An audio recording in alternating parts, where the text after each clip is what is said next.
Hello, good morning, Nitya, Anu.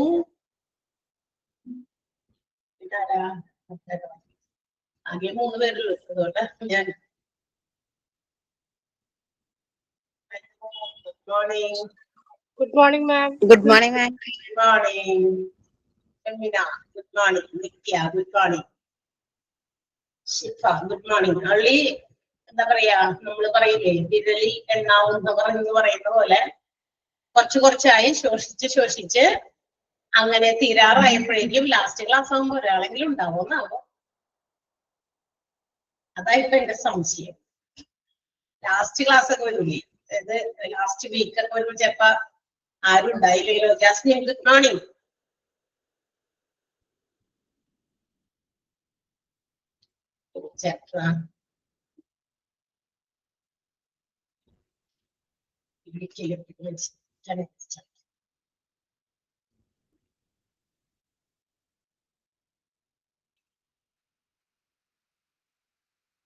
Okay, നമ്മള്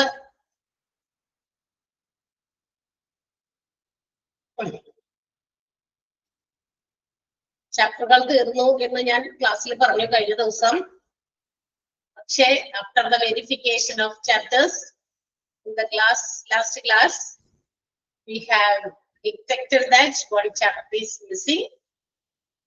അല്ലെ, chapter ആരും എടുത്തിട്ടില്ല, അത് ആരുടെയും ഇല്ല എന്ന് നമ്മൾ കണ്ടെത്തി. വലിയൊരു കണ്ടുപിടുത്തമാണ് നമ്മൾ നടത്തിയത്. ഓർക്കണ്ടോ? അതെ, ഏതാത്? Chapter 10 responsibilities. നമ്മുടെ ഹോസ്പിറ്റൽ അഡ്മിനിസ്ട്രേഷനിൽ വരുന്ന കുറെ റെസ്പോൺസിബിലിറ്റീസ് ആണ് കേട്ടോ. കുറെ ആൾക്കാരുടെ, പ്രധാനമായിട്ടും നമുക്ക് കുറച്ച് ആളുകളുടെ റെസ്പോൺസിബിലിറ്റീസ് ഇൻ എ ഹോസ്പിറ്റൽ. ഒരു ഹോസ്പിറ്റലിലെ സ്റ്റാഫുകളിൽ പെട്ടിരിക്കുന്ന കുറച്ച് ആളുകളുടെ പ്രധാനപ്പെട്ട ചില ഉത്തരവാദിത്തങ്ങൾ. നമ്മൾ ഒരുപാട് കാര്യങ്ങൾ ഓരോ ചാപ്റ്റേഴ്സിൽ പഠിച്ചിട്ടുണ്ട്. ഇപ്പൊ ഫാർമസിയില് ഫാർമസിസ്റ്റുകൾ അവര് ചെയ്യേണ്ട കാര്യങ്ങള്, അല്ലെ, നഴ്സിംഗ് അഡ്മിനിസ്ട്രേഷനില് നഴ്സസിന്റെ ചില റെസ്പോൺസിബിലിറ്റീസ്, ഓൾ ദീസ്. ഇതുപോലെ നമ്മൾ പല ചാപ്റ്റേഴ്സിലും പല കാര്യങ്ങളും ഓരോരുത്തരുടെ ഉത്തരവാദിത്തങ്ങളും സെപ്പറേറ്റ്ലി നമ്മൾ പഠിച്ചിട്ടുണ്ട്. ആൻഡ് ഇതൊരു കൺക്ലൂഷൻ പോലെ എല്ലാവരുടെയും കൂടി പല എന്താ പറയാ അഡ്മിനിസ്ട്രേഷൻ വിഭാഗത്തിലുള്ള ചില ആളുകളുടെ റെസ്പോൺസിബിലിറ്റീസ് സെപ്പറേറ്റ് ആയിട്ട് നമുക്ക് പഠിക്കാനുണ്ട്. സോ നമുക്ക് ചാപ്റ്ററിലേക്ക് പോകാം. ഓക്കെ, ഒരു 2 ക്ലാസ് കൊണ്ടൊക്കെ തീർക്കാൻ പറ്റുന്ന ചാപ്റ്റർ ആണ്. കുറച്ച് കാര്യങ്ങളൊക്കെയാണ് അതിനകത്ത് ഇമ്പോർട്ടന്റ് ആയിട്ട് നമ്മൾ പഠിക്കാനുള്ളത്. ബിക്കോസ് കാരണം എന്താണെന്ന് അറിയും, റെസ്പോൺസിബിലിറ്റീസ് ആയതുകൊണ്ട് ഇങ്ങനെ കുറെ എഴുതി വെച്ചിരുന്നത്, കുറെ ഉത്തരവാദിത്തങ്ങൾ മുഴുവനും നമുക്ക് കാണാതെ പഠിക്കേണ്ട ആവശ്യമൊന്നുമില്ല. പറയുന്നത് നിങ്ങൾ നോട്ട് ചെയ്യുക, അത് പഠിക്കുക. ബാക്കിയുള്ളതൊക്കെ നമ്മൾ എന്ത് ചെയ്യണം? വായിച്ചു നോക്കണം. പഠിക്കേണ്ടെന്നല്ലോ പറയുന്നത്. നമ്മുടെ എക്സാമിന്റെ സ്റ്റൈൽ എന്ന് പറയുന്നത് ദാറ്റ്സ് ദ വേ. ഏതാ? ഒബ്ജക്റ്റീവ് ടൈപ്പാണ്. ഒബ്ജക്റ്റീവ് ടൈപ്പിനകത്ത് നമുക്ക് ഇപ്പൊ എന്താ പറയാ, ഇന്ന ആളുടെ ഒരു 5 റെസ്പോൺസിബിലിറ്റീസ് ചെയ്തു, അല്ലെ, അങ്ങനെയൊന്നും പറഞ്ഞു വരില്ല. അറിയാലോ നിങ്ങൾക്ക്, ആണോ? അങ്ങനെയല്ലേ? അപ്പൊ അതുകൊണ്ട് തന്നെ ആ രീതിയിലേക്ക് നമുക്ക് അത്രയുള്ളതൊക്കെ പഠിച്ചാൽ മതി. സോ അതുകൊണ്ട് പറയുന്നത് പോലെ നിങ്ങൾ അണ്ടർലൈൻ ചെയ്താൽ മതി. ഫുള്ളായിട്ട് നമ്മളിങ്ങനെ എല്ലാവരുടെയും റെസ്പോൺസിബിലിറ്റീസ് ഇങ്ങനെ പഠിച്ച് മനപ്പാടാക്കേണ്ട ആവശ്യമില്ല. പക്ഷെ we have to know what are the responsibilities of each and every professionals. ഓരോ പ്രൊഫഷണൽസിനും അതിൻ്റെതായ ഉത്തരവാദിത്തങ്ങൾ പ്രൊവൈഡ് ചെയ്തിട്ടുണ്ട്. ഒരു ഹോസ്പിറ്റലിൽ when they are doing their services, അവരുടേതായ സേവനങ്ങൾ കാഴ്ചവെക്കുമ്പോൾ ഇന്ന ആളുകൾക്ക് ഓരോ പ്രത്യേക ഉത്തരവാദിത്തങ്ങൾ എന്താ പറയാ ഇങ്ങനെ കൊടുത്തിട്ടുണ്ട്, ഇൻവെസ്റ്റ് ചെയ്ത് കൊടുത്തിട്ടുണ്ട്. അപ്പൊ so they have to perform. അതനുസരിച്ചാണ് അവരവരുടെ ഉത്തരവാദിത്തങ്ങൾ നിർവഹിക്കേണ്ടത്. അപ്പൊ ഈച്ച് ആൻഡ് എവറി ഡിപ്പാർട്ട്മെന്റ്സ്, ഓരോ ഡിപ്പാർട്ട്മെന്റുകളുണ്ട്. നമ്മളിപ്പോ ഹോസ്പിറ്റൽ അഡ്മിനിസ്ട്രേഷൻ എന്ന് പറയുമ്പോൾ നമുക്കറിയാം അതാണ് നമ്മൾ ചെയ്യാൻ പോകുന്നത് പ്രാക്ടിക്കലി. ഇതെല്ലാം നമ്മൾ പഠിച്ചു. ഹോസ്പിറ്റൽ അഡ്മിനിസ്ട്രേഷന്റെ ഡിപ്ലോമ ബാച്ച് നമ്മൾ എടുത്തപ്പോ നമുക്ക് അതിനകത്ത് ഒരു 52 ചാപ്റ്റേഴ്സ് ഡിവൈഡ് ഇൻ 4 മൊഡ്യൂൾസ്, 4 മൊഡ്യൂളുകളാക്കി ഡിവൈഡ് ചെയ്യപ്പെട്ടിരിക്കുന്ന 52 ചാപ്റ്ററുകൾ നമ്മൾ പഠിച്ചു. ഇതിനകത്തൊക്കെ പല ഡിപ്പാർട്ട്മെന്റുകൾ നമ്മൾ പരിചയപ്പെട്ടു. ഈ ഓരോ ഡിപ്പാർട്ട്മെന്റിലെ ഫങ്ഷൻസ് ഒക്കെ നമ്മൾ കണ്ടു. ചില ഡിപ്പാർട്ട്മെന്റുകളിൽ ആ ഡിപ്പാർട്ട്മെന്റിന്റെ ഇൻചാർജ് ഉള്ളവര്, അവരുടെ ഉത്തരവാദിത്തങ്ങള്, പിന്നെ ഓരോ ഡിപ്പാർട്ട്മെന്റിന്റെയും ഫങ്ഷൻസ്, അവരുടെ പ്രിൻസിപ്പിൾസ്, മെനി തിങ്സ് നമ്മൾ പഠിച്ചിട്ടുണ്ട്. സോ നമുക്കറിയാം ഈ പറയുന്ന എത്രത്തോളം എല്ലാ ഡിപ്പാർട്ട്മെന്റുകളും പ്രോപ്പറായിട്ട് ഫങ്ഷൻ ചെയ്യുന്നുണ്ട്, how much quality service is provided by the hospital to its patients എന്നുള്ളതൊക്കെ എൻഷുർ ചെയ്യുക എന്നുള്ളതാണ് ഒരു ഹോസ്പിറ്റൽ അഡ്മിനിസ്ട്രേറ്ററിന്റെ ഡ്യൂട്ടി, അല്ലെ? അപ്പൊ അഡ്മിനിസ്ട്രേറ്റർക്ക് വലിയ റോൾ ഉണ്ട് അവിടെ വഹിക്കാനായിട്ട്. ഓരോ ഡിപ്പാർട്ട്മെന്റിലെയും ഉത്തരവാദിത്തങ്ങളും അതുപോലെ തന്നെ വഹിക്കാനുണ്ട്. സോ നമ്മൾ ആദ്യം തന്നെ ഇതിനകത്ത് പഠിക്കാൻ പോകുന്നത് റെസ്പോൺസിബിലിറ്റീസ് ഓഫ് ഹോസ്പിറ്റൽ അഡ്മിനിസ്ട്രേറ്റർ.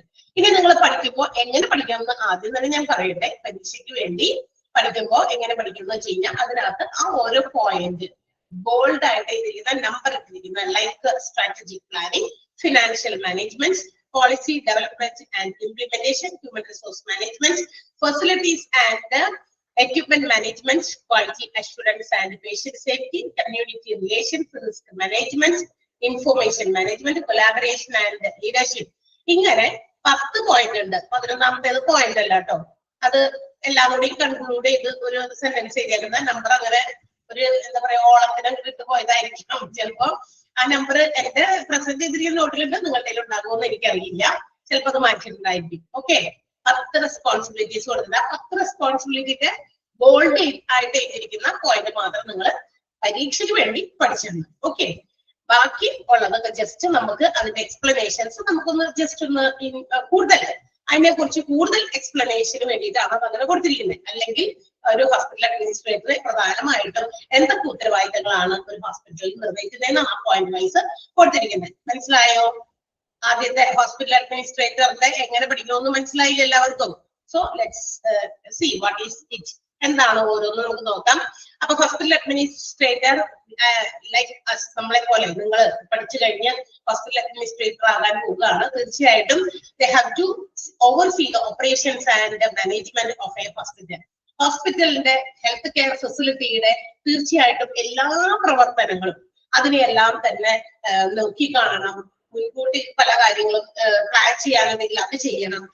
കൃത്യമായിട്ട് അതിനെ മാനേജ് ചെയ്യണം. അത് ഒരു ഹോസ്പിറ്റൽ അഡ്മിനിസ്ട്രേറ്ററിന്റെ എന്താ പറയാ റെസ്പോൺസിബിലിറ്റി ആണ്, ഉത്തരവാദിത്തമാണ് എന്നുള്ളത് നമ്മള് ഇൻട്രൊഡക്ഷൻ ക്ലാസ് ഞാൻ പറഞ്ഞുകൊണ്ടിരിക്കുന്നത് അല്ലേ?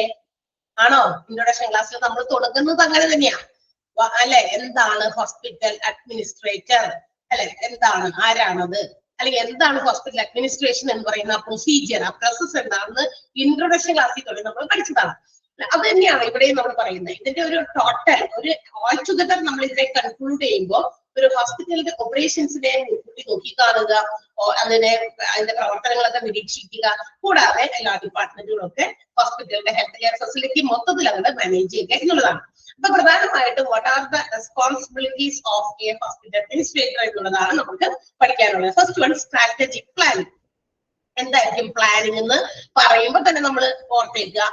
എന്താ പറയാ, it is to make some decisions, how to run the hospital, how to operate it, everything, how to develop some goals, അല്ലെ? ഒരു some long term strategies. ഒരു ഹോസ്പിറ്റലിൻ്റെതായ പല ലക്ഷ്യങ്ങൾ എങ്ങനെ നമുക്ക് ആ ലക്ഷ്യങ്ങൾ ആദ്യം തന്നെ എന്തിനും ഒരു ലക്ഷ്യമുണ്ട്. നമുക്കൊക്കെ ഓരോ ലക്ഷ്യങ്ങളുണ്ട് അല്ലെ? എന്താണ് എന്റെ ലക്ഷ്യം? ഞാൻ എന്തിനായി ഹോസ്പിറ്റൽ അഡ്മിനിസ്ട്രേഷൻ പഠിക്കുന്നത് അല്ലെ? ഒരു ലക്ഷ്യമുണ്ട്. We have some goal. അങ്ങനെ ഗോൾ വേണം, ഇനി ഇല്ലെങ്കിൽ ഉണ്ടാക്കണം. നമ്മൾ എപ്പോഴും ഒരു ലക്ഷ്യത്തില് നമ്മൾ ഇങ്ങനെ മുന്നോട്ട് പോകണം. ഓരോ ലക്ഷ്യങ്ങൾ പൂർത്തിയാക്കുമ്പോൾ അടുത്ത ലക്ഷ്യം നമ്മൾ കൂടുതൽ വീണ്ടും നല്ല രീതിയിൽ പ്ലാൻ ചെയ്യണം, ഡിസൈൻ ചെയ്യണം, ഫ്രെയിം ചെയ്യണം. ഓരോ ലക്ഷ്യങ്ങൾ പൂർത്തിയാക്കുമ്പോഴും അടുത്തടുത്ത ലക്ഷ്യങ്ങളിലേക്ക് നമ്മൾ മുന്നേറണം. So that is the personal development of the person. തീർച്ചയായിട്ടും അതാണ് ഒരു വ്യക്തിയുടെ വ്യക്തിപരമായ വളർച്ച എന്ന് പറയുന്നത്. ഒരു ലക്ഷ്യം നേടിക്കഴിഞ്ഞാൽ എന്റെ ലക്ഷ്യം പൂർത്തിയാക്കി ഞാൻ എവിടെയെങ്കിലും അടങ്ങിയിരിക്കാം, അങ്ങനെയല്ല. അതല്ല, നമ്മൾ ജീവിച്ചിരിക്കുന്നിടത്തോളം കാലം what ever we can do അല്ലെ, നമ്മളുടേതായ കഴിവുകളും മികവുകളും ഒക്കെ ഉപയോഗിച്ച് നമുക്ക് എന്താണോ ചെയ്യാൻ പറ്റുന്നത് അത് നമ്മൾ നേരത്തെ കൂടി പ്ലാൻ ചെയ്യുക. അപ്പൊ ഒരു ഹോസ്പിറ്റലിലും അതുപോലെ തന്നെ ഒരു ഹോസ്പിറ്റൽ അഡ്മിനിസ്ട്രേറ്റർ ഹോസ്പിറ്റലിന്റെ മൊത്തം പ്രവർത്തനങ്ങളെ നിയന്ത്രിക്കേണ്ടതും മാനേജ് ചെയ്യേണ്ടതും അവിടുത്തെ ഓപ്പറേഷൻസ് ഒക്കെ ഓവർസീ ചെയ്യേണ്ടതുമായിട്ടുള്ള വ്യക്തിയാണെങ്കിൽ, അല്ലെങ്കിൽ ആ ഒരു പ്രൊഫഷണൽസിന്റെ ഒരു ഗ്രൂപ്പ് ആണെങ്കിൽ എന്ത് ചെയ്യണം? They have to develop some long term strategies. നല്ല ദീർഘകാല ചില സ്ട്രാറ്റജി, ഇങ്ങനെയാണ് നമ്മുടെ ഹോസ്പിറ്റൽ കൊണ്ടുപോകേണ്ടത്, അതിനെ കുറിച്ചുള്ള നേരത്തെ കൂട്ടി കുറെ പ്ലാനുകൾ, കുറെ ലക്ഷ്യങ്ങൾ ഉണ്ടാക്കുക. ഇനി അതിനകത്ത് ആ ലക്ഷ്യങ്ങളിൽ പ്രധാനമായിട്ടും ഉണ്ടാകേണ്ടത് എന്താ? ഹോസ്പിറ്റലിന് അവരുടെ market. So now we can say hospitals are also a business organisation which aims profit. തീർച്ചയായിട്ടും ഇന്നത്തെ കാലത്ത്, പണ്ട് ഒരു കാലത്ത് social welfare welfare of the people, service to the society എന്നൊക്കെയായിരുന്നു ഹോസ്പിറ്റൽസിന്റെ ലക്ഷ്യം. അതായത് സേവനം നൽകുക, പരമാവധി ആളുകൾക്ക് രോഗമില്ലാതിരിക്കുന്ന അവസ്ഥയിലേക്ക് കൊണ്ടുവരിക, അവരുടെ ക്ഷേമത്തിന് വേണ്ടിയിട്ടൊക്കെയാണ് ആശുപത്രികൾ ആതുര സേവനം എന്ന രീതിയിൽ എന്താ പറയാ ഉണ്ടായിരുന്നത്. എന്നാൽ ഇന്ന് മാറി, കാലങ്ങൾ മാറിയപ്പോ തീർച്ചയായിട്ടും ഹോസ്പിറ്റൽസും ഇന്ന് ലാഭത്തിന് വേണ്ടി തന്നെയാണ് അവര് ഫങ്ഷൻ ചെയ്യുന്നത്, അല്ലെ? വളരെ കോമ്പറ്റീഷൻസ് ആണ്, നമുക്ക് കണ്ടാൽ തന്നെ അറിയാം. നമ്മുടെ പല പല ഹോസ്പിറ്റൽസ് തമ്മിലുള്ള കോമ്പറ്റീഷൻസ്, അല്ലെ? നമ്മളുടെ തന്നെ ചുറ്റുവട്ടത്തും നമുക്ക് ഒരുപാട് കണ്ടിട്ടുണ്ട്. അപ്പൊ തീർച്ചയായിട്ടും അവരും ബിസിനസ് ചെയ്യുന്നത് അവരുടെ പ്രോഫിറ്റിന് വേണ്ടിയിട്ടാണ്. So it's they have to know about the market trends. അപ്പൊ അവർ എന്തറിയണം, ഈ മാർക്കറ്റിൽ എന്താണ് ട്രെൻഡ് എന്ന് അറിയണം. ഏതൊക്കെ ടൈപ്പ് ഓഫ് രോഗങ്ങളാണ് കൂടുതൽ ആളുകൾ ഫേസ് ചെയ്യുന്നത്, അത്തരം രോഗങ്ങളുടെ സ്പെഷ്യലൈസ്ഡ് ഡിപ്പാർട്ട്മെന്റുകൾ നമ്മുടെ ഹോസ്പിറ്റലിൽ കൊണ്ടുവരണം, അല്ലേ? അല്ലാണ്ട് ഇപ്പൊ ഇങ്ങനത്തെ രോഗങ്ങളൊന്നും കാണുന്നില്ല. അത്തരം ഇല്ലാത്ത രോഗങ്ങൾക്ക് വേണ്ടി ഓരോ പുതിയ പുതിയ ഡിപ്പാർട്ട്മെന്റ് ഡെവലപ്പ് ചെയ്തിട്ട് എന്ത് കാര്യം? അപ്പൊ മാർക്കറ്റിന്റെ ട്രെൻഡ് അറിയണം.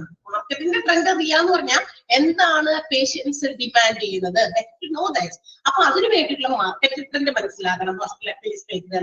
And they have to make some improvement in particular areas. എവിടെയൊക്കെ നമുക്ക് ഏതൊക്കെ ഡിപ്പാർട്ട്മെന്റ് കുറച്ചുകൂടി ഡെവലപ്പ് ചെയ്യണം, ഇംപ്രൂവ്മെന്റ് ചെയ്യണം. ഇപ്പൊ ഉദാഹരണത്തിന് ഏറ്റവും കൂടുതൽ ഇന്ന് ആളുകള് നമ്മൾ കാണുന്ന ഒരു കാഴ്ചയാണ് കുഴഞ്ഞു വീണു മരിക്കല്. എത്ര എണ്ണൊക്കെയാ, അല്ലെ? എത്ര ഈ 2 ദിവസം മുമ്പ് നമ്മുടെ തൊട്ടടുത്ത പ്രദേശമായ മുനമ്പം എന്ന് പറയുന്ന സ്ഥലത്ത് ആരെങ്കിലും ഉണ്ടോ ഇവിടെ? കൂടുതൽ എനിക്ക് വാർത്തയിലും ഇതിലൊക്കെ കേട്ട കാര്യം മാത്രമേ ഉള്ളൂ. എന്താ പറയാ, കുട്ടി രാവിലെ പള്ളിയിലൊക്കെ പോയിട്ട് തിരിച്ച് ഹോസ്പിറ്റൽ എന്താ പറയാ വീട്ടിൽ വന്നു.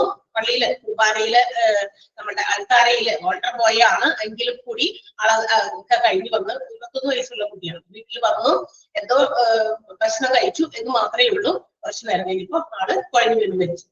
ഇതൊക്കെ നമ്മൾ കേൾക്കുന്ന നിത്യ വാർത്തകളാണ് തീർച്ചയായിട്ടും. അപ്പൊ ഏറ്റവും കൂടുതൽ ഇന്ന് ആളുകൾ ഫേസ് ചെയ്യുന്നത് നമ്മുടെ ഹാർട്ട്, ബ്ലഡ് വെസൽസ് സംബന്ധമായിട്ടുള്ള രോഗങ്ങളാണ് കൂടുതലുള്ളത്.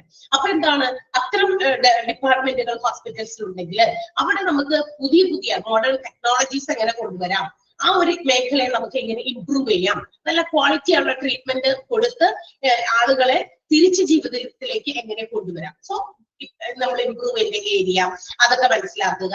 മാത്രമല്ല to improve the hospital service, ഹോസ്പിറ്റലിന്റേതായ സേവനങ്ങളും അതുപോലെ തന്നെ ഓപ്പറേഷൻസ് ഒക്കെ ഇംപ്രൂവ് ചെയ്യാം. ഇതിനൊക്കെ നേരത്തെ കൂട്ടി പ്ലാൻ ചെയ്യുക, അതാണ് സ്ട്രാറ്റജിക് പ്ലാനിങ്. ആരുടെ ഉത്തരവാദിത്തമാണെന്ന് പറയുന്നത്? ഹോസ്പിറ്റൽ അഡ്മിനിസ്ട്രേറ്ററുടെ ഉത്തരവാദിത്തമാണ്. മനസ്സിലായോ? To make strategic planning. Clear ആണോ? അത് കാര്യം മനസ്സിലായോ നിങ്ങൾക്ക്? ക്ലിയർ ആണല്ലോ? അതായത് കൂടുതലും നമ്മുടെ ഹോസ്പിറ്റൽ അഡ്മിനിസ്ട്രേറ്റേഴ്സിനാണ് ഇത്തരം കാര്യങ്ങളൊക്കെ നേരത്തെ കൂട്ടി അവർ ഇതൊക്കെ പ്ലാൻ ചെയ്യണം. എന്നിട്ട് എന്ത് ചെയ്യണം? അത് നടപ്പിലാക്കണം. പ്ലാനിങ് മാത്രമായിട്ട് അവിടെ കൊണ്ടുപോയി മാറ്റി വെച്ചിട്ട് കാര്യമില്ല. What ever it is plan should be implemented. അതെന്ത് ചെയ്യണം? ഇംപ്ലിമെന്റ് ചെയ്യണം, അല്ലെ? നടപ്പിലാക്കണം. അപ്പൊ പ്ലാനിങ് ആണ് ആദ്യം. പ്ലാനിങ് ചെയ്തിട്ടാണ് നമ്മൾ എന്ത് കാര്യവും അങ്ങനെ തന്നെയാ ചെയ്യുക. നമ്മൾ നേരത്തെ കൂട്ടി പ്ലാൻ ചെയ്യും. ഇപ്പൊ ഇനി function is to be conducted in our house, നമ്മുടെ വീട്ടിൽ എന്തെങ്കിലും ഒരു ഫംഗ്ഷൻ നമ്മൾ നടത്താൻ പോകാന്ന് വിചാരിക്കാം.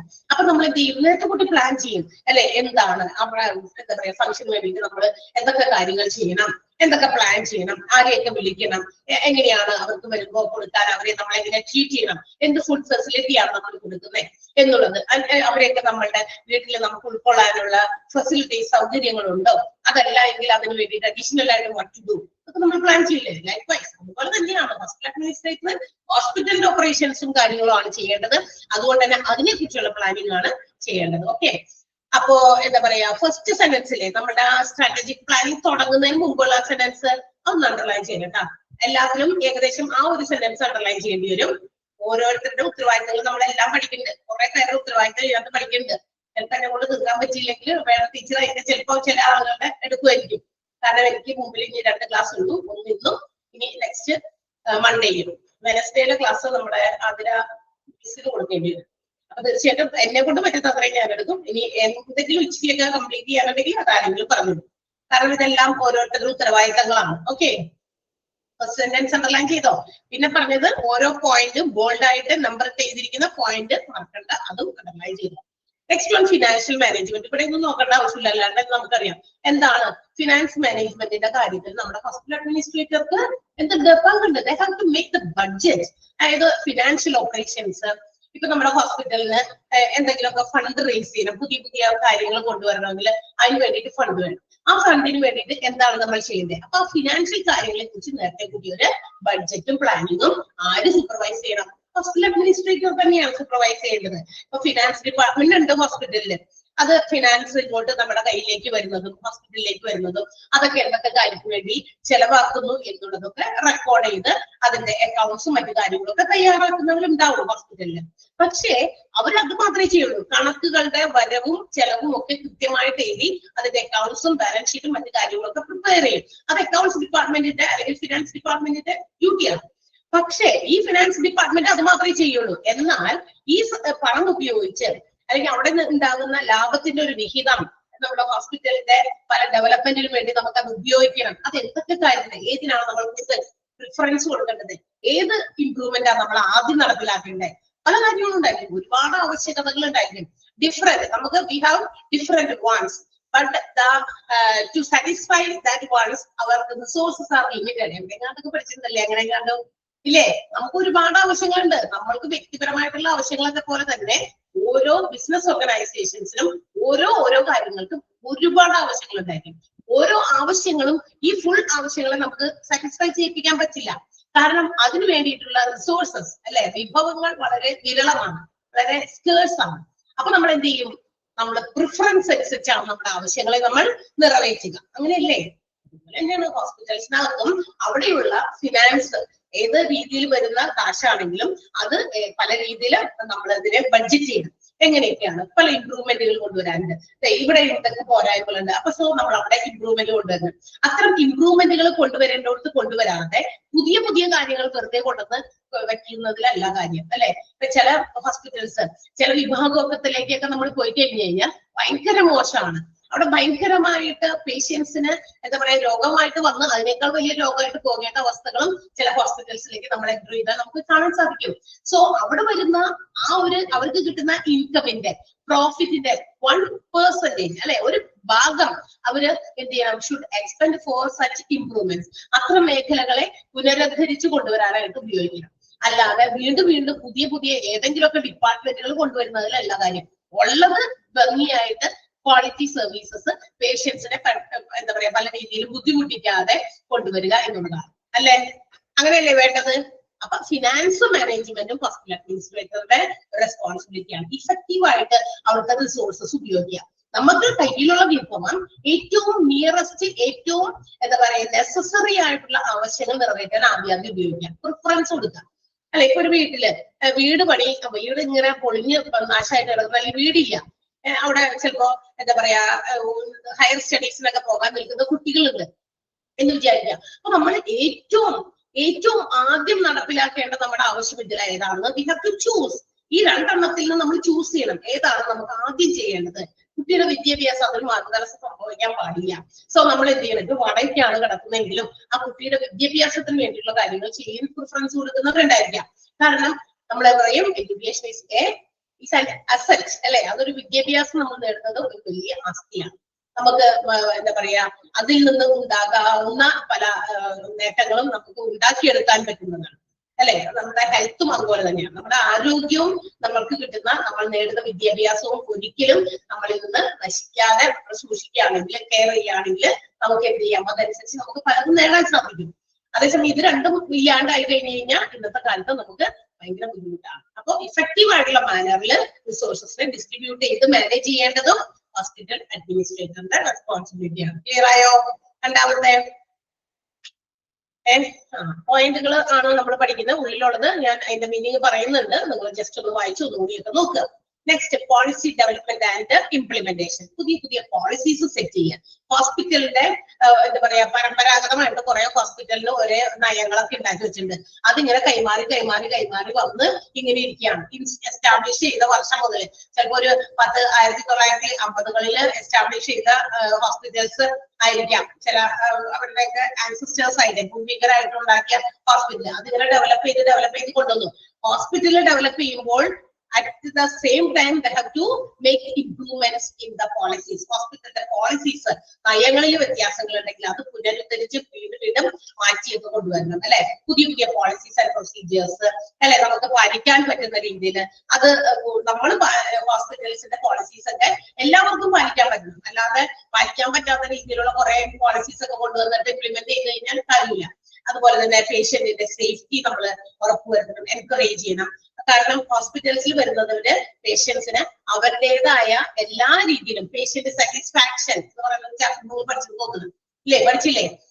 അത് തന്നെ. അപ്പൊ ഹോസ്പിറ്റൽസിന്റേതായിട്ടുള്ള റൂൾസ് ആൻഡ് റെഗുലേഷൻസ്, പോളിസീസ് ഒക്കെ കൊണ്ടുവരുമ്പോ അത് അവിടുത്തെ ഹോസ്പിറ്റലിന്റെ എത്തിക്കൽ സ്റ്റാൻഡേർഡ്സിനെയൊക്കെ ബേസ് ചെയ്ത് ഹോസ്പിറ്റലിന്റേതായ രീതിയിലുള്ള നിയമങ്ങളും മറ്റു കാര്യങ്ങളൊക്കെ കൊണ്ടുവരിക, നടപ്പിലാക്കുക. അത് നടപ്പിലാക്കുമ്പോൾ മറ്റുള്ളവരെ ബുദ്ധിമുട്ടിക്കുന്ന രീതിയിലുള്ള പോളിസീസ് ആയിരിക്കരുത്. To encourage the safety of പേഷ്യൻസിന്റെ സേഫ്റ്റിയെ നമുക്ക് പ്രോത്സാഹിപ്പിക്കുന്ന രീതിയിൽ ഒക്കെ ആയിരിക്കണം നമ്മൾ കൊണ്ടുവരുന്ന നിയമങ്ങളൊക്കെ. അപ്പൊ പോളിസി ഡെവലപ്മെന്റും ഇംപ്ലിമെന്റേഷനും, നല്ല നല്ല പോളിസീസ് കൊണ്ടുവരിക, അത് ഹോസ്പിറ്റലിന്റെ എന്താ പറയുക സ്റ്റാൻഡേർഡ്സിന് ഉതകുന്ന രീതിയിൽ ഹോസ്പിറ്റലിന്റെ നിലവാരം അനുസരിച്ച് കൊണ്ടുവരിക പോളിസീസ്. അത് ആളുകൾക്ക്, നമ്മുടെ പേഷ്യൻസിനും മറ്റാളുകൾക്കും ഒക്കെ ഫോളോ ചെയ്യാൻ പറ്റുന്നതായിരിക്കണം എന്നുള്ളത് നിർബന്ധമാണ്. തേർഡ് പോയിന്റ് മനസ്സിലായോ? യെസ്. അടുത്തത് ഹ്യൂമൻ റിസോഴ്സ് മാനേജ്മെന്റ്. നമ്മളിത് പഠിച്ചതാണ് ഓരോ ചാപ്റ്ററിലൊക്കെ ചെറുതൊക്കെ അല്ലെ. ഹ്യൂമൻ റിസോഴ്സ് മാനേജ്മെന്റും ഹോസ്പിറ്റൽ അഡ്മിനിസ്ട്രേറ്ററുടെ ഭാഗത്ത് നിന്ന് ഏറ്റെടുക്കേണ്ട ഒരു ഉത്തരവാദിത്തമാണ്. എന്താണ് ഹ്യൂമൻ റിസോഴ്സ് മാനേജ്മെന്റ് എന്ന് പറയുമ്പോൾ തന്നെ ഓർക്കുക, പുതിയ റിക്രൂട്ട്മെന്റുകൾ നടത്തുക അല്ലെ, അല്ലെങ്കിൽ റിക്രൂട്ട്മെന്റിനകത്ത് അവരുണ്ടാക്കുന്ന ചില നിയമങ്ങളൊക്കെ ഉണ്ടെങ്കിൽ ആ നിയമങ്ങളിൽ മാറ്റങ്ങളൊക്കെ ഉണ്ടെങ്കിൽ അതൊക്കെ നോക്കി മനസ്സിലാക്കി അത് പ്രൊവൈഡ് ചെയ്യുക. പിന്നെ എംപ്ലോയീസും എംപ്ലോയറും ഒക്കെ തമ്മിലുള്ള റിലേഷൻസ് കീപ്പ് ചെയ്യുക.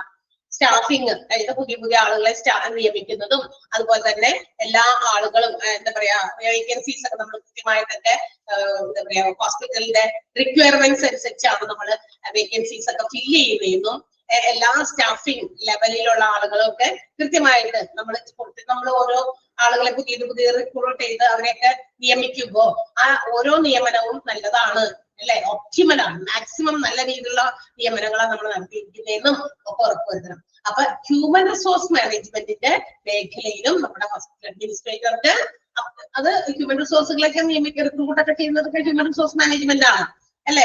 ഓരോ ബിസിനസ് ഓർഗനൈസേഷനിലും പുതിയ നിയമനങ്ങൾ നടത്തുന്നത്, അതിനുവേണ്ടി ഇന്റർവ്യൂസ് നടത്തുന്നത് നമ്മൾ ഹ്യൂമൻ റിസോഴ്സ് മാനേജ്മെന്റ് എന്ന് പറഞ്ഞൊരു ചാപ്റ്റർ പഠിച്ചു ഇല്ലേ, പഠിച്ചില്ലേ? തേർഡ് ചാപ്റ്റർ പഠിച്ചു, തേർഡ് മൊഡ്യൂളില്. ഓക്കെ.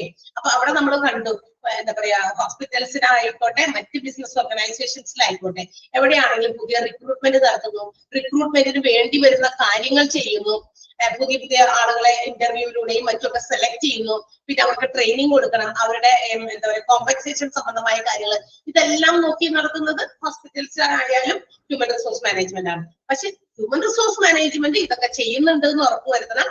അതും മാത്രമല്ല അവർക്ക് ചെയ്യുന്ന പ്രവർത്തികളൊക്കെ കൃത്യമായിട്ട് നമ്മുടെ ഹോസ്പിറ്റൽസിന്റെ റിക്വയർമെന്റ്സ് ആവശ്യകത അനുസരിച്ച് തന്നെയാണ് നിയമനങ്ങൾ നടത്തുന്നത് എന്നുള്ളതും ഉറപ്പുവരുത്തണം. ആരാണത്? പറയുന്ന കാര്യങ്ങളൊക്കെ സൂപ്പർവൈസ് ചെയ്യേണ്ടത് ഹോസ്പിറ്റൽ അഡ്മിനിസ്ട്രേറ്റർ ആണ്. ക്ലിയർ ആയോ? യെസ്.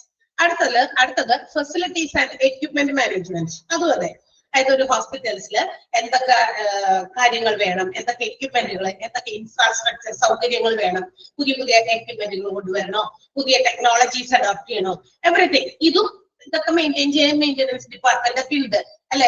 പുതിയ മെറ്റീരിയൽസ് വാങ്ങിക്കാൻ മെറ്റീരിയൽസ് മാനേജ്മെന്റ് ഡിപ്പാർട്ട്മെന്റ് ഒക്കെ ഉണ്ടെന്ന് നമുക്കറിയാം. പക്ഷേ ഇവർ ചെയ്യുമ്പോഴും നമ്മൾ പറഞ്ഞല്ലോ എല്ലാ ഡിപ്പാർട്ട്മെന്റുകളും നോക്കി നടത്താൻ അതത് ഡിപ്പാർട്ട്മെന്റിലെ ഹെഡുകളുണ്ട് അല്ലെ. ഹെഡ് ഓഫ് ദി ഡിപ്പാർട്ട്മെന്റ് നമ്മൾ പറയില്ലേ, HOD എന്ന് പറയും. ഓരോ ഡിപ്പാർട്ട്മെന്റ്സിനും അതിന്റെ ഹെഡ് ഉണ്ട്, അല്ലെങ്കിൽ അതിന്റെ മാനേജിംഗ് ഡയറക്ടേഴ്സ് ഉണ്ടായിരിക്കും, അല്ലെങ്കിൽ മാനേജേഴ്സ് ഉണ്ടായിരിക്കും അല്ലെ, ഇൻചാർജുകൾ ഉണ്ടായിരിക്കും, സൂപ്പർവൈസേഴ്സ് ഉണ്ടായിരിക്കും. പക്ഷേ ഇതിനെല്ലാം പുറമെ ഹോസ്പിറ്റൽ അഡ്മിനിസ്ട്രേറ്റർ അപ്പൊ പിന്നെ എന്ത് ചെയ്യും? എന്തെങ്കിലും ചെയ്യണമല്ലോ. മൊത്തത്തില് ഇവരെല്ലാവരും അവരവരുടെ ജോലികളൊക്കെ കൃത്യമായിട്ട് ചെയ്യുന്നുണ്ട് എന്ന് എൻഷുർ ചെയ്യുക, ഉറപ്പുവരുത്തുക. അതാണ്. മാത്രമല്ല നമ്മുടെ ഹോസ്പിറ്റൽസിന്റെ ഒക്കെ സേഫ് ആയിട്ടുള്ള എൻവയോൺമെന്റ്, അവിടുത്തെ വർക്കിംഗ് കണ്ടീഷൻസ്, അവിടെ വരുന്ന പേഷ്യൻസും സ്റ്റാഫ്സും റിലേറ്റീവ്സും വിസിറ്റേഴ്സും ആരൊക്കെയാണോ ഇവരൊക്കെ വളരെയധികം സേഫ് ആൻഡ് സെക്യൂർ ആണ് എന്നുള്ള രീതിയിൽ ഉറപ്പുവരുത്തണം. എന്ന് വെച്ചാൽ ഒരു ഹോസ്പിറ്റലിൽ വരുമ്പോൾ ആ ഹോസ്പിറ്റലിലെ സേഫ്റ്റി സെക്യൂരിറ്റി ഒക്കെ നമ്മൾ പ്രൊവൈഡ് ചെയ്യണം. അത് പ്രൊവൈഡ് ചെയ്യപ്പെടുന്നുണ്ടോ എന്നൊക്കെ മൊത്തത്തിൽ മോണിറ്റർ ചെയ്യേണ്ടത്, അല്ലെങ്കിൽ അതെല്ലാം നോക്കി കാണേണ്ടതും ഹോസ്പിറ്റൽ അഡ്മിനിസ്ട്രേറ്റർ ആണ്. ഹോസ്പിറ്റൽ അഡ്മിനിസ്ട്രേറ്ററിന്റെ മറ്റൊരു റെസ്പോൺസിബിലിറ്റി ആണ് ഫെസിലിറ്റീസ് ആൻഡ് എക്യുപ്മെന്റ് മാനേജ്മെന്റ് എന്ന് പറയുന്നത്. ക്ലിയർ ആയോ? മനസ്സിലായോ? ഓക്കെ അല്ലേ? നിങ്ങൾ വായിക്കുമ്പോ ക്ലിയർ ആകും, അത്രേ ഉള്ളൂ. അതിന്റെ ആ ഹെഡിങ് കാണുമ്പോൾ നമുക്ക് മനസ്സിലാകും ആ ഇത് നല്ലതാണ്. എക്യുപ്മെന്റുകളും അവിടുത്തെ ഇൻഫ്രാസ്ട്രക്ചർ അവിടുത്തെ ടെക്നോളജി എക്യുപ്മെന്റ് ഒക്കെ കൃത്യമായിട്ട് അപ്ഗ്രേഡ് ചെയ്യാനും സൂപ്പർവൈസ് ചെയ്യാനും ഒക്കെ അതത് ഡിപ്പാർട്ട്മെന്റ് ഉണ്ട്. പക്ഷെ അവരത് ചെയ്യുന്നുണ്ടെന്ന് നമ്മൾ ഉറപ്പുവരുത്തണം. അപ്പൊ ഞാൻ ഇവിടെ എന്താ പറയാ കുറെ കാര്യങ്ങളൊക്കെ ചെയ്യുന്നുണ്ട് അല്ലെ, എന്റെ ജോലി ഞാൻ കൃത്യമായി ചെയ്യുന്നുണ്ടോ എന്ന് മറ്റാരെങ്കിലും എന്ത് ചെയ്യും നമ്മൾ നോക്കിയിട്ടാണ് അല്ലേ വേണ്ടേ. അല്ലാതെ ഇത് ഒരാളെ ഏൽപ്പിച്ചിട്ടുണ്ട് അവരതെല്ലാം നോക്കിക്കോളും എന്ന് വിചാരിച്ച് മാത്രം അതങ്ങനെ ഇട്ടുകൊടുത്തിട്ട് പോകാൻ പറ്റുമോ? ഇല്ല. ഒരു ഓർഗനൈസേഷന്റെ ഏറ്റവും അവരുദ്ദേശിക്കുന്ന എല്ലാ ഗോൾസും സാറ്റിസ്ഫൈ ചെയ്യണമെങ്കിൽ അല്ലെങ്കിൽ നമ്മൾ ഉദ്ദേശിച്ച രീതിയിലേക്ക് സ്റ്റാൻഡേർഡിലേക്ക് ആ ഓർഗനൈസേഷനെ വളർത്തണമെങ്കിൽ അല്ലെങ്കിൽ ആ ഓർഗനൈസേഷൻ ഉദ്ദേശിച്ച രീതിയിലുള്ള പ്രോഫിറ്റിലേക്ക് എത്തണമെങ്കിൽ നമ്മൾ പല കാര്യങ്ങളും പല ആളുകൾക്കും ഏൽപ്പിച്ചു കൊടുത്തിട്ടുണ്ടെങ്കിലും ഇതിനെ എല്ലാം മൊത്തത്തിൽ കൺട്രോൾ ചെയ്യാൻ ഒരു പ്രൊഫഷണൽ ഗ്രൂപ്പ് തീർച്ചയായിട്ടും വേണം. ആ പ്രൊഫഷണൽ ഗ്രൂപ്പ് ഹോസ്പിറ്റൽസിൽ ആരാണ്? ഹോസ്പിറ്റൽ അഡ്മിനിസ്ട്രേറ്റർ ആണ്. ക്ലിയർ ആയോ? മനസ്സിലായ? Yes, and the sixth one, quality assurance and patient safety. Quality assurance, quality ഉറപ്പുവരുത്തുക, പേഷ്യന്റിന്റെ സേഫ്റ്റി ഉറപ്പുവരുത്തുക. അതിൽ നിന്ന് തന്നെ നമുക്ക് കാര്യം മനസ്സിലായല്ലേ. തീർച്ചയായിട്ടും ഇതൊക്കെ നടത്താനും അതായത് വരുന്ന പേഷ്യൻസിനെയൊക്കെ വളരെ തൃപ്തിയായിട്ട് പുറത്തേക്ക് പോകുന്നത് വരെ ആക്കണം നമ്മള് അല്ലെ. അല്ലാണ്ട് ഇവിടുന്ന് പോകുമ്പോൾ ഒരു വൃത്തുകൊണ്ട് അല്ലെങ്കിൽ അവര് എന്താ പറയാ വിഷമിച്ച് ഇവിടെ നല്ല രീതിയിലുള്ള ട്രീറ്റ്മെന്റ് കിട്ടിയില്ല, മോശം എന്താ പറയാ ബിഹേവിയർ ആണ് സ്റ്റാഫിന്റെ ഒക്കെ, നമ്മൾ ഉദ്ദേശിച്ച രീതിയിലുള്ള ഹോസ്പിറ്റലല്ല എന്നുള്ള ആ ഒരു മാനസികാവസ്ഥയിൽ പുറത്തേക്ക് പോയി കഴിഞ്ഞാൽ ഇതെന്താ പറ്റാന്നറിയോ? പബ്ലിക്കിന്റെ ഇടയിലേക്കാണ് ഈ പറയുന്ന പേഷ്യൻസ് ഇറങ്ങുന്നത്.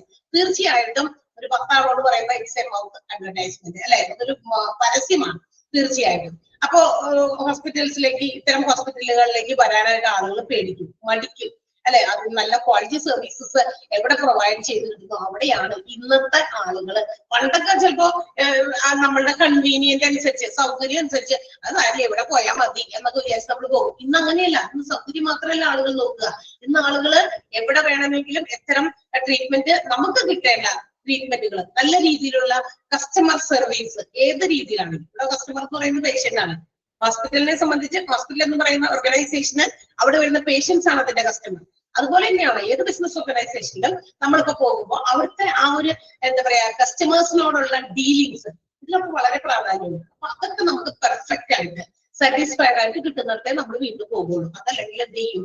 അതൊക്കെ നമ്മൾ അങ്ങോട്ടേക്ക് തിരിച്ചു പോകില്ല. പിന്നെ അടുത്ത സ്ഥലം നമ്മൾ തിരക്കും. തീർച്ചയായിട്ടും ഹോസ്പിറ്റൽസും അങ്ങനെ തന്നെ. സോ ക്വാളിറ്റി അഷുറൻസും പേഷ്യന്റ് സേഫ്റ്റിയും ഉറപ്പാക്കുക. അതല്ലെങ്കിൽ അത് കൃത്യമായിട്ട് ഉണ്ടോ എന്ന് മേക്ക് ഷുവർ ചെയ്യേണ്ടത് അഡ്മിനിസ്ട്രേറ്റേഴ്സ് തന്നെയാണ്. സോ അതിന് വേണ്ടിയിട്ട് they have to make some or create some new improvement, പുതിയ പുതിയ എന്താ പറയാ മെച്ചപ്പെടുത്തലുകൾ എവിടെയെങ്കിലുമൊക്കെ വേണോ, പുതിയ ഇന്നോവേഷൻസ് നല്ല നല്ല കാര്യങ്ങളൊക്കെ കൊണ്ടുവരണോ എന്നുള്ളതൊക്കെ മോണിറ്റർ ചെയ്ത് എന്ത് ചെയ്യണം? നല്ല രീതിയിലുള്ള ഹോസ്പിറ്റലിന്റെ ഗൈഡ് ലൈൻസ് ഉപയോഗിച്ച് ഹോസ്പിറ്റലിന്റെ നല്ല രീതിയിലുള്ള എന്താ പറയാ എവിഡൻസ് ബേസ്ഡ് പ്രാക്ടീസ് എന്ന് പറയുന്നത്. എവിഡൻസ് ബേസ്ഡ് പ്രാക്ടീസ് എന്ന് പറഞ്ഞാൽ എന്താ? ഇപ്പൊ എന്തെങ്കിലും ഒരു ട്രീറ്റ്മെന്റും മറ്റു കാര്യങ്ങളൊക്കെ കൊണ്ടുവരുമ്പോ അതിന് നമ്മൾ തെളിവ് സഹിതമുള്ള പല കാര്യങ്ങളും നമ്മൾ എന്താ പറയാ ഇത് എക്സ്പീരിയൻസ് ചെയ്തു, അതിന് നല്ല റിസൾട്ട് കിട്ടി, അത്തരം കാര്യങ്ങൾ നമ്മൾ കൊണ്ടുവരണ്ടേ, നടപ്പിലാക്കണ്ടേ അല്ലെ. അല്ലാണ്ട് പെട്ടെന്ന് ഒരു സുപ്രഭാതത്തിൽ എന്തെങ്കിലും കൊണ്ടുവന്നിട്ട് അത് ശരിയാവോ ഇല്ലെന്നൊക്കെ നമുക്ക് പിന്നെ നോക്കാം എന്ന് വിചാരിച്ചൊരു ടെസ്റ്റ് ഡോസ് പോലെ കൊണ്ടുവരാൻ പാടില്ല. എല്ലാം മനസ്സിലാക്കി എക്സ്പീരിയൻസ് ചെയ്ത് എവിഡൻസ് ബേസ്ഡ് ആയിട്ടുള്ള പ്രാക്ടീസസും ഗൈഡ് ലൈൻസും ഒക്കെയാണ് ഹോസ്പിറ്റൽസ് കൊണ്ടുവരേണ്ടത്. അത് പയറ്റി നോക്കുക. എന്നിട്ട് അത് ഇഫ് ഇറ്റ് ഈസ് സക്സസ്ഫുൾ എന്നിട്ട് മാത്രം അത് ഇംപ്ലിമെന്റ് ചെയ്യാം. അങ്ങനെ നമ്മുടെ പേഷ്യന്റിന്റെ സേഫ്റ്റിയും ക്വാളിറ്റിയും അഷ്വർ ചെയ്യുക എന്നുള്ളതും ഹോസ്പിറ്റൽ അഡ്മിനിസ്ട്രേറ്ററിന്റെ റെസ്പോൺസിബിലിറ്റിയാണ്. ക്ലിയർ ആയോ? മനസ്സിലായോ? യെസ്. Community relations. ഇനി community relationship with the community, അതായത് അവിടുത്തെ ആളുകളുമായിട്ട് കമ്മ്യൂണിറ്റിയുമായിട്ട് സമുദായവുമായിട്ടൊക്കെ വളരെയധികം നല്ല രീതിയിലുള്ള ഒരു പോസിറ്റീവ് റിലേഷൻഷിപ്പ് മെയിൻറ്റെയിൻ ചെയ്യാൻ ഹോസ്പിറ്റൽ അഡ്മിനിസ്ട്രേറ്റർ ശ്രമിക്കണം അല്ലെ. നല്ല നല്ല ഒരു റിലേഷൻഷിപ്പ് ആളുകളോട്, വരുന്ന പേഷ്യൻസിനോടും അവരുടെ കൂടെ വരുന്നവരോടോ റിലേറ്റീവ്സ് വിസിറ്റേഴ്സ് ഒക്കെ വരും, അങ്ങനെയുള്ളവരോടൊക്കെ വളരെ മോശമായിട്ടൊക്കെ നമ്മൾ പെരുമാറി കഴിഞ്ഞാൽ അത് it will affect the image of the hospital. തീർച്ചയായിട്ടും അത് ഹോസ്പിറ്റലിന്റെ ഇമേജിനെ ബാധിക്കും. അപ്പോ അങ്ങനെയുള്ള സ്ഥലം അങ്ങനെ ഇല്ലാതിരിക്കാനായിട്ട് ഒരു പോസിറ്റീവ് റിലേഷൻഷിപ്പ് കമ്മ്യൂണിറ്റിയുമായിട്ട് ഉണ്ടാക്കുക. അതുപോലെ തന്നെ എന്താ പറയാ പല കമ്മ്യൂണിറ്റിയിലേക്ക് ഇറങ്ങി പല പ്രോഗ്രാമുകൾ ലൈക്ക് ഇപ്പൊ ക്യാമ്പുകളൊക്കെ നടത്തില്ലേ ചില ഹോസ്പിറ്റൽസ് ഒക്കെ ചില ഹോസ്പിറ്റൽസ് അല്ല, മിക്കവാറും ഹോസ്പിറ്റൽസ് പല സ്ഥലങ്ങളിലും ക്യാമ്പുകൾ നടത്തും. ചിലപ്പോൾ മേ ബി എന്താ പറയാ കണ്ണിന്റെ അല്ലെ താൽമോളജി പോലെയുള്ള ചില കാര്യങ്ങളായിരിക്കാം. ഒരു ക്യാമ്പ് പോലെ നടത്തുന്നു. അവിടെ ഏതെങ്കിലും ഒരു പർട്ടിക്കുലർ സ്ഥലത്ത് വെച്ചിട്ട് ഡോക്ടേഴ്സും നഴ്സസും ആ ഒരു ഫീൽഡിൽ അല്ലെങ്കിൽ ആ ഒരു ഡിപ്പാർട്ട്മെന്റുമായി ബേസ് ചെയ്തിട്ടുള്ള കുറച്ച് ആളുകളും അവരുടെ എക്യുപ്മെന്റ് ഒക്കെ ആയിട്ട് പോകുന്നു. 2-3 ദിവസമൊക്കെ അവിടെ ക്യാമ്പ് ചെയ്ത്, ചിലപ്പോൾ ഒറ്റ ദിവസത്തെയും ഉണ്ടാവും കേട്ടോ, ക്യാമ്പ് ചെയ്തിട്ട് അവിടെയുള്ള പരിസരത്തുള്ള ആളുകൾക്ക് ഫ്രീ ആയിട്ട് അവരെ കൺസൾട്ട് ചെയ്യാനുള്ള ഒരു സൗകര്യമൊക്കെ അങ്ങനെയൊക്കെ ആ ഒരു ലൊക്കാലിറ്റിയിലൊക്കെ ഉണ്ടാക്കി കൊടുക്കുകയാണെങ്കിൽ it will develop A good community relation. തീർച്ചയായിട്ടും നല്ലൊരു കമ്മ്യൂണിറ്റി റിലേഷൻ ഉണ്ടാക്കിയെടുക്കാൻ പറ്റും. മനസ്സിലായി? കേട്ടിട്ടുണ്ടോ അങ്ങനെയൊക്കെ? ഹോസ്പിറ്റൽസിൽ നിന്ന് ക്യാമ്പിനൊക്കെ പോകുന്ന നമ്മളൊക്കെ ചിലപ്പോ അടുത്തൊക്കെ അങ്ങനെയൊക്കെ നമ്മുടെയൊക്കെ സ്കൂളിലൊക്കെ കൊണ്ട് വയ്ക്കാറുണ്ട് കേട്ടോ. അപ്പൊ വീട്ടിലുള്ള അമ്മമാരൊക്കെ ഉണ്ടെങ്കിൽ അവർക്ക് ഇപ്പൊ കണ്ണിന് പ്രശ്നമാണ്, അപ്പൊ കണ്ണിന് ഫ്രീ ആയിട്ട് അവർ കൺസൾട്ട് ചെയ്ത് കൊടുക്കും. ഇനി അതിന്റെ ട്രീറ്റ്മെന്റുമായിട്ട് ബന്ധപ്പെട്ടുള്ള കാര്യങ്ങൾ എവിടേക്കാ ലഭ്യമാകുക, അതിന് വേണ്ടിയിട്ടുള്ള അസിസ്റ്റൻസ്, ഒരു സഹായമൊക്കെ അവർ ചെയ്തു കൊടുക്കും. മനസ്സിലായോ? നമ്മൾ അവിടെ പോയിട്ട് അതിന് വേണ്ടിയിട്ടുള്ള ഫർദർ ട്രീറ്റ്മെന്റ് ഒക്കെ നമുക്ക് അവിടെ പോയി ചെയ്യാൻ പറ്റും. ചില ആൾക്കാര് കണ്ണിനൊക്കെ കാഴ്ച ചെയ്യാറുണ്ട്, സാരല്ല ഇനിയിപ്പോ വയസ്സായാലും എവിടെയെങ്കിലും മൂലക്ക് ഇരിക്കാന്നൊക്കെ പറഞ്ഞ് അങ്ങനെയൊക്കെ ഇരിക്കും. പക്ഷെ ഇങ്ങനെയുള്ള സൗകര്യങ്ങൾ വരുമ്പോൾ എന്താ പറ്റിയാന്നറിയോ? അങ്ങനെയുള്ളവർ പോകും, അല്ലെ? അങ്ങനെ പോയി അവര് ഒന്ന് കാണിച്ചേക്കാം, കുഴപ്പമില്ല, ഇവിടെ അടുത്ത് തന്നെ വന്നതല്ലേ, ഒന്ന് പോകുന്നൊക്കെ പറഞ്ഞ് നമ്മുടെ വീട്ടിലുള്ളവരൊക്കെ വേണമെങ്കിൽ അവരെ തള്ളി വീടും. അപ്പൊ തീർച്ചയായിട്ടും അവർ പോകുന്നു. അപ്പൊ അവർക്ക് ചെക്കപ്പ് ചെയ്യുമ്പോൾ കണ്ണിന് എന്തെങ്കിലും പ്രശ്നമുണ്ട്, അത് നമുക്ക് പെട്ടെന്ന് മാറ്റിയെടുക്കാൻ പറ്റുന്നതാണെങ്കിൽ അതനുസരിച്ചുള്ള നീക്കങ്ങൾക്ക് ഇത് ഹെൽപ്പ് ചെയ്യും. അപ്പൊ അതൊരു കമ്മ്യൂണിറ്റി റിലേഷൻ ഡെവലപ്പ് ചെയ്യുന്നതുമായിട്ട് ബന്ധപ്പെട്ട ഒരു കാര്യമാണ്. അപ്പൊ ഹോസ്പിറ്റൽ അഡ്മിനിസ്ട്രേറ്റേഴ്സ് ആണ് അതിന് വേണ്ടിയിട്ട് മുൻകൈയൊക്കെ എടുക്കേണ്ടത് ഹോസ്പിറ്റലിൽ. ക്ലിയർ? മനസ്സിലായ? ഓക്കെ അല്ലേ? അടുത്തത് റിസ്ക് മാനേജ്മെന്റ് ആണ്. അതെ, റിസ്ക് നമുക്കറിയാം.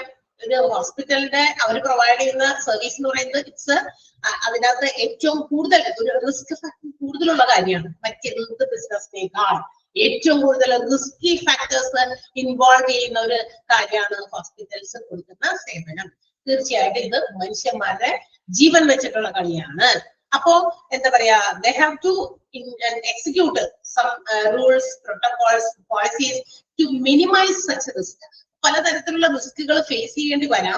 അത്തരം റിസ്കുകളെ ചില റിസ്കുകൾ നമുക്ക് അവോയ്ഡ് ചെയ്യാൻ പറ്റില്ല, എങ്കിലും പരമാവധി റിസ്കുകളെ കുറയ്ക്കാൻ അല്ലെ എന്നുള്ള രീതിയിലായിരിക്കണം ഹോസ്പിറ്റൽസ് ചെയ്യേണ്ടത്. അതിന് റിസ്കുകൾ കുറയ്ക്കാനുള്ള ഒരു പല കാര്യങ്ങളും നേരത്തെ കൂട്ടി ഇവാലുവേറ്റ് ചെയ്ത് അസസ് ചെയ്ത് അതിന് വേണ്ടിയുള്ള കാര്യങ്ങളൊക്കെ ചെയ്യുന്നത് ഹോസ്പിറ്റൽ അഡ്മിനിസ്ട്രേറ്റേഴ്സ് തന്നെയാണ്. അപ്പോൾ മാത്രമാണ് they can ensure the hospital employee safety measures. അതുപോലെ തന്നെ പേഷ്യൻസിന് കൊടുക്കുന്ന സേവനങ്ങൾ മാത്രമല്ല, പേഷ്യൻസിന് കൊടുക്കുന്ന സേവനങ്ങളെക്കാൾ ഉപരി അവിടെ ജോലി ചെയ്യാൻ വരുന്ന ഒരുപാട് ജോലിക്കാരുണ്ട്, എംപ്ലോയീസ് ഉണ്ട്. അവരുടെ സേഫ്റ്റിയും നമ്മൾ ഉറപ്പാക്കണം. മനസ്സിലായോ? കാരണം ഈ ഹോസ്പിറ്റൽസിൽ വരുന്ന രോഗികളിൽ നിന്ന് പലതരത്തിലുള്ള രോഗങ്ങൾ എന്താ പറയാ ഇങ്ങനെ കണ്ടാമിനേറ്റ് ചെയ്യാനായിട്ടുള്ള സാധ്യതകൾ കൂടുതലാണ്. അപ്പൊ അവർക്ക് സേഫ്റ്റി വേണം.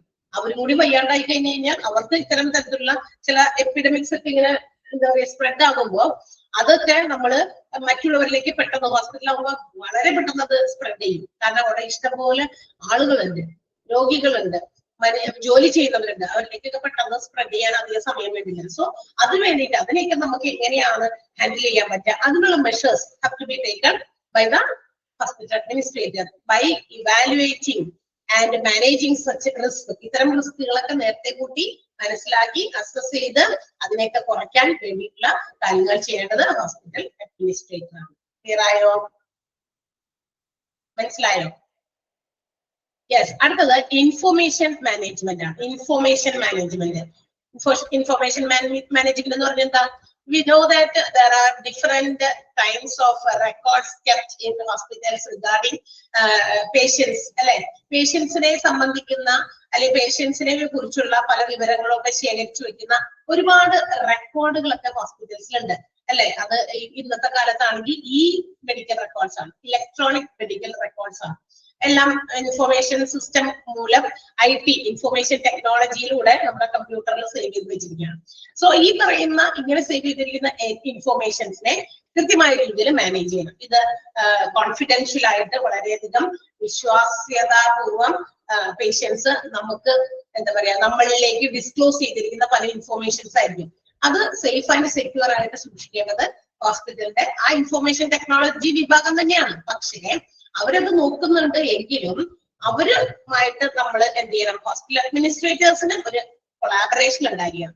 ഈ പറയുന്ന റെക്കോർഡ്സ് എല്ലാം ഇലക്ട്രോണിക് മെഡിക്കൽ റെക്കോർഡ്സ് ആയിക്കോട്ടെ, മറ്റു തരത്തിലുള്ള പേപ്പർ റെക്കോർഡ്സ് ആയിക്കോട്ടെ, വട്ടവർ ഇറ്റ് മേ ബി, അത് എന്തായാലും കൃത്യമായിട്ട് എഫിഷ്യന്റ് ആയിട്ടാണ് അത് എന്താ പറയാ മറ്റുള്ളവർക്ക് ഡെലിവർ ചെയ്യുന്നത്. ആർക്കൊക്കെ ചിലപ്പോ കൊടുക്കേണ്ടി വരും, ഇൻഫോർമേഷൻസ് കൈമാറേണ്ടി വരും. പക്ഷെ അതിന്റെ വിശ്വാസ്യത നിലനിർത്തി വേണം ഹെൽത്ത് കെയർ പ്രൊഫഷണൽസ് അതിനെ അങ്ങോട്ടും ഇങ്ങോട്ടൊക്കെ കൈകാര്യം ചെയ്യാനായിട്ട്. പക്ഷെ അതിന് ഒരു കൊളാബറേഷൻ നമ്മുടെ ഹോസ്പിറ്റൽ അഡ്മിനിസ്ട്രേറ്ററിന്റെ ആ ഒരു ഇതിൽ വേണം. എന്ന് വെച്ചാൽ അവരാണ് അതിനെ ലീഡ് ചെയ്യേണ്ടത്, അതിന് വേണ്ടിയുള്ള ഗൈഡൻസ് സ്റ്റാഫിന് കൊടുക്കേണ്ടതും ഒക്കെ ഇവര് ചെയ്യണം. കാരണം വെച്ചാൽ ആ ഒരു ഇൻഫോർമേഷൻസ് മറ്റുള്ളവരിലേക്കൊന്നും പോകാൻ പാടില്ല. അപ്പൊ അതിനൊക്കെ ഒരു നിയന്ത്രണം കൊണ്ടുവരാനും അതൊക്കെ കൃത്യമായ വഴികളിലൂടെയാണ് പോകുന്നതെന്നൊക്കെ ഉറപ്പുവരുത്തണം.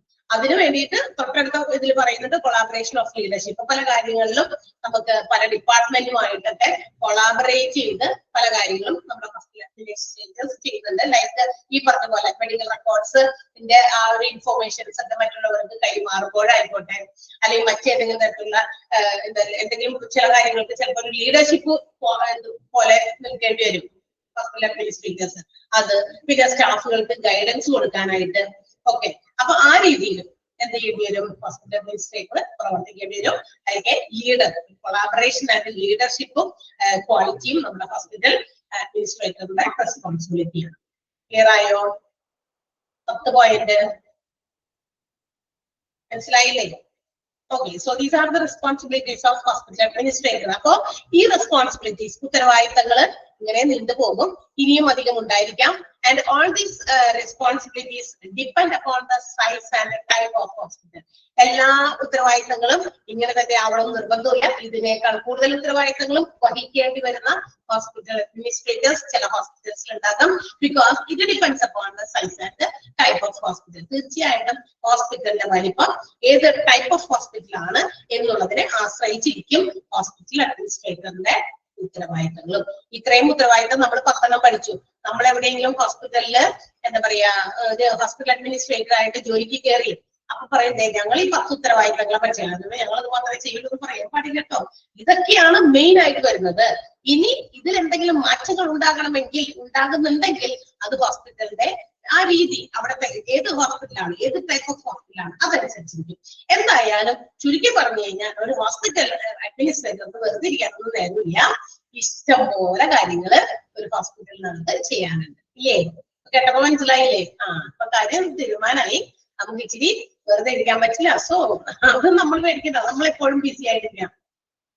എപ്പോഴും ബിസി ആയിട്ടിരിക്കുന്നതാണ് നല്ലത് അല്ലെ? പല കാര്യങ്ങളും നമുക്ക് എന്താ പറയാ മടി കൂടി ഇങ്ങനെ എവിടെയെങ്കിലും ഒഴിച്ചു നേരം വെറുതെ ഇരിക്കാൻ പറ്റിയിരുന്നെങ്കിൽ അങ്ങനെ ചിന്തിക്കണ്ട, വെറുതെ ഇരിക്കണ്ടേ.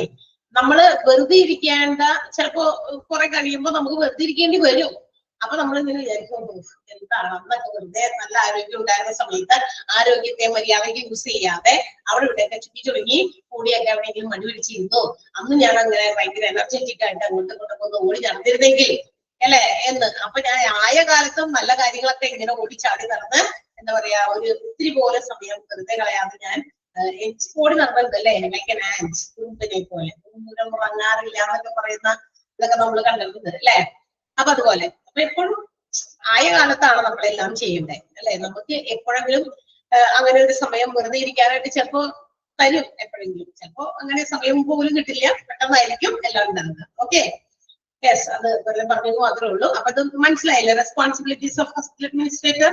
അപ്പൊ വെറുതെ ഇരിക്കേണ്ട നമ്മൾ നന്നായിട്ട് ഭയങ്കരമായിട്ട് എനർജറ്റിക് ആയിട്ട് വേണം ഹോസ്പിറ്റൽ അഡ്മിനിസ്ട്രേഷനിൽ എന്താകാൻ പാർട്ടിസിപ്പേറ്റ് ചെയ്യാൻ. നമ്മളുടേതായ ഉത്തരവാദിത്തങ്ങളെ കൃത്യമായിട്ടൊക്കെ നിർവഹിക്കുക. അടുത്തത് ഔട്ട് പേഷ്യന്റ് സെക്രട്ടറിയുടെ റെസ്പോൺസിബിലിറ്റീസ് ആണ്. അപ്പൊ ഇതിനകത്ത് ഞാൻ പറഞ്ഞല്ലോ ഒരുപാട് പേരുടെ ഉത്തരവാദിത്തങ്ങളാണ്. ഇതുപോലെ തന്നെ കുറെ ഉത്തരവാദിത്തങ്ങൾ പറഞ്ഞിട്ടുണ്ട്. എന്തൊക്കെയാന്ന് നോക്കാം. ഒന്നാമത്തെ, അതായത് നമ്മളിപ്പോ സെന്റൻസ് അണ്ടർലൈൻ ചെയ്യണമെന്ന് ഞാൻ പറഞ്ഞത് ഒന്ന് അണ്ടർലൈൻ ചെയ്യാം. ഫസ്റ്റ് സെന്റൻസ് എല്ലാത്തിന്റെ ഉത്തരവാദിത്തത്തിൽ അണ്ടർലൈൻ ചെയ്യണം. ബാക്കിയുള്ളതൊക്കെ മിക്കതും ബോൾഡ് ആയിട്ട് എഴുതിയിരിക്കുന്ന ഭാഗം മാത്രം അണ്ടർലൈൻ ചെയ്യണം. ഓക്കെ, നോക്കാം. ഫസ്റ്റ് സെന്റൻസ് ഒരു എന്താ പറയാ job description of an out patient secretary in A hospital normally comprises a variety of administrative and clerical duties related to the operation of the outpatient department. അതായത് ഒരു ഹോസ്പിറ്റലിന്റെ out patient ഡിപ്പാർട്ട്മെന്റിലെ ആ out patient ഡിപ്പാർട്ട്മെന്റുമായി ബന്ധപ്പെട്ട പ്രവർത്തനങ്ങൾ ഒക്കെ അവിടുത്തെ clinical duties എന്ന് വെച്ചാൽ ഒരു ക്ലർക്ക് ചെയ്യേണ്ടതായിട്ടുള്ള ഡ്യൂട്ടീസ്, പിന്നെ പലതരത്തിലുള്ള അഡ്മിനിസ്ട്രേറ്റീവ് ഡ്യൂട്ടീസ് ഒക്കെ തീർച്ചയായിട്ടും ചെയ്യാനുണ്ട് ആര് ഔട്ട് പേഷ്യന്റ് സെക്രട്ടറി എന്നാണ് ആ ഔട്ട് പേഷ്യന്റ് സെക്രട്ടറിയുടെ ജോബ് ഡിസ്ക്രിപ്ഷൻ. ജോബ് ഡിസ്ക്രിപ്ഷൻ എന്ന് പറഞ്ഞാൽ എന്താ അവിടെ കാണുന്നത് മാനേജ്മെന്റില് നമ്മളൊരു പറഞ്ഞിരുന്നു JD അല്ലെങ്കിൽ ജോബ് ഡിസ്ക്രിപ്ഷൻ. ജോബ് ഡിസ്ക്രിപ്ഷൻ എന്ന് പറഞ്ഞാൽ ഇപ്പൊ ഞാൻ എന്ത് ജോലി ചെയ്യണമെന്ന് എന്റെ JDയിൽ എഴുതിയിട്ടുണ്ടാവും. എന്ന് വെച്ചാൽ എനിക്ക് ചെയ്യേണ്ടതായിട്ടുള്ള എന്റെ ജോബ് റിലേറ്റഡ് ആയിട്ടുള്ള കാര്യങ്ങൾ, എന്റെ ജോലിയുമായി ബന്ധപ്പെട്ട് ഞാൻ എന്തൊക്കെ ചെയ്യണം അല്ലെ, അതിന് അവിടെ വ്യക്തമായിട്ട് അവിടെ എഴുതി വെച്ചിട്ടുണ്ടായിരിക്കും ഓരോ ബിസിനസ് ഓർഗനൈസേഷനിൽ അല്ലെ. അപ്പൊ ഞാൻ ചെയ്യേണ്ടത് എന്തൊക്കെയാണ്, മറ്റൊരാൾ ചെയ്യേണ്ടത് എന്തൊക്കെയാണ്, അപ്പൊ ആ കാര്യങ്ങളെല്ലാം നമ്മൾ ചെയ്യണം. അത് നമ്മുടെ ജോബ് ഡിസ്ക്രിപ്ഷനിൽ ഉണ്ടാവും. അപ്പൊ ഇതുപോലെ തന്നെയാണ് ഒരു ഔട്ട് പേഷ്യന്റ് സെക്രട്ടറിയുടെ ജോബ് ഡിസ്ക്രിപ്ഷനിലും ആള് എന്തൊക്കെയാണ് ഹോസ്പിറ്റലിന്റെ ഏതൊക്കെ അഡ്മിനിസ്ട്രേറ്റീവ് ആയിട്ടുള്ള കാര്യങ്ങൾ ചെയ്യണം, എന്തൊക്കെ ക്ലറിക്കൽ ഡ്യൂട്ടീസ് ചെയ്യണം എന്നൊക്കെ കൃത്യമായിട്ട് എഴുതി വെച്ചിട്ടുണ്ടെന്നാണ് ആ സെന്റൻസ് പറഞ്ഞിരിക്കുന്നത്. ക്ലിയർ ആയോ? അപ്പൊ നമുക്ക് നോക്കാം which are the important responsibilities of an out patient secretary. ഒരു ഔട്ട് പേഷ്യന്റ് സെക്രട്ടറിയുടെ ഉത്തരവാദിത്തങ്ങൾ നോക്കാം. ഒന്നാമത്തേത് സ്കെഡ്യൂളിംഗ് അപ്പോയിന്റ്മെന്റ് ആണ്. സ്കെഡ്യൂളിംഗ് അപ്പോയിന്റ്മെന്റ് തീർച്ചയായിട്ടും OP ആണല്ലോ. OP വിഭാഗത്തിൽ വരുന്ന പേഷ്യൻസിന്റെ എന്താ പറയാ അവരുടെ അപ്പോയിന്റ്മെന്റുകളൊക്കെ വന്ന് ചിലപ്പോൾ ബുക്ക് ചെയ്യുന്നവരുണ്ടായിരിക്കും, നേരെ വന്ന് എടുക്കുന്നവരുണ്ടായിരിക്കും. അപ്പൊ അതൊക്കെ അപ്പോയിന്റ്മെന്റുകളൊക്കെ കൃത്യമായിട്ട് സ്കെഡ്യൂൾ ചെയ്യുക, പട്ടികയാക്കുക, അത് കൃത്യമായിട്ട് നമ്പർ അനുസരിച്ച് അത് ഇടുക. അത് മാത്രമല്ല അപ്പോയിന്റ്മെന്റ്സ് നമ്മൾ പ്രയോറിറ്റൈസ് ചെയ്ത് according to the medical requirements. Medical requirements ഏത് പേഷ്യൻസിന് കൂടുതൽ ആവശ്യമുണ്ടോ അപ്പൊ അങ്ങനെയുള്ളവർക്ക് കുറച്ച് പ്രയോറിറ്റി കൊടുക്കുക. തീരെ വയ്യാണ്ട് ശ്വാസം പോലും എടുക്കാൻ പറ്റാതെ എന്തെങ്കിലും ചിലപ്പോ ഭയങ്കര തീരെ വയ്യാതെയായിട്ടോ അല്ലെങ്കിൽ ചെറിയ കുട്ടികളെയൊക്കെ കൊണ്ട് പെട്ടെന്ന് എന്തെങ്കിലും ആയിട്ട് കുഞ്ഞുപാവകൾക്കൊക്കെ പെട്ടെന്ന് എന്താ പറ്റിയെന്ന് അറിയില്ലാതെ വേഗമൊക്കെ ചിലപ്പോൾ ഹോസ്പിറ്റൽസിലേക്ക് കൊണ്ടുവരും. അപ്പൊ അങ്ങനത്തെ എമർജൻസി ഒക്കെ കാര്യങ്ങളൊക്കെ ഉണ്ടെങ്കിൽ ആ OP-യിൽ വന്നേക്കല്ലേ ഞാൻ പോയിട്ട് നീ പോയാൽ മതി എന്ന് പറഞ്ഞ് അവിടെ അങ്ങനെ മാറ്റി നിർത്താൻ പാടില്ല. പ്രയോറിറ്റി അനുസരിച്ച് മെഡിക്കൽ റിക്വയർമെന്റിന്റെ പ്രയോറിറ്റി അനുസരിച്ചൊക്കെ എന്താ പറയുക OP വിഭാഗത്തിലെ അപ്പോയിന്റ്മെന്റുകൾ സ്കെഡ്യൂൾ ചെയ്യാനുള്ള ഉത്തരവാദിത്തമാണ് scheduling appointment of an out patient secretary. മനസ്സിലായോ? ആദ്യത്തെ ഉത്തരവാദിത്തം അതാണ്. അപ്പോയിന്റ്മെന്റുകളൊക്കെ കൃത്യമായിട്ട് ചാർട്ട് ചെയ്യുക. ചാർട്ട് ചെയ്തിരിക്കുന്ന അപ്പോയിന്റ്മെന്റുകൾ റിക്വയർമെന്റ് അനുസരിച്ച് മെഡിക്കൽ റിക്വയർമെന്റ് ഏതിനാണ് കൂടുതൽ ആവശ്യപ്പെട്ടെന്ന് പ്രയോറിറ്റി മുൻഗണനാക്രമത്തിൽ കൊടുക്കുക, വിടുക, കൺസൾട്ട് ചെയ്യാനായിട്ട്. ക്ലിയർ ആയോ? നമ്മുടെ മനസ്സിലായോ? യെസ്. അടുത്തത് കോർഡിനേറ്റിംഗ് പേഷ്യന്റ് കെയർ. സിമ്പിൾ ആയതുകൊണ്ടാണ് ഇങ്ങനെ പോണേ വായൊക്കെ അടയ്ക്കാണ്ട്. ബുദ്ധിമുട്ടുണ്ടോ എല്ലാവർക്കും? അത് തീർക്കാൻ പറ്റുമെന്ന് ഞാൻ വിചാരിച്ചിട്ടാണ്. എന്തെങ്കിലും പ്രശ്നമുണ്ടോ? അതെ, പറയാം.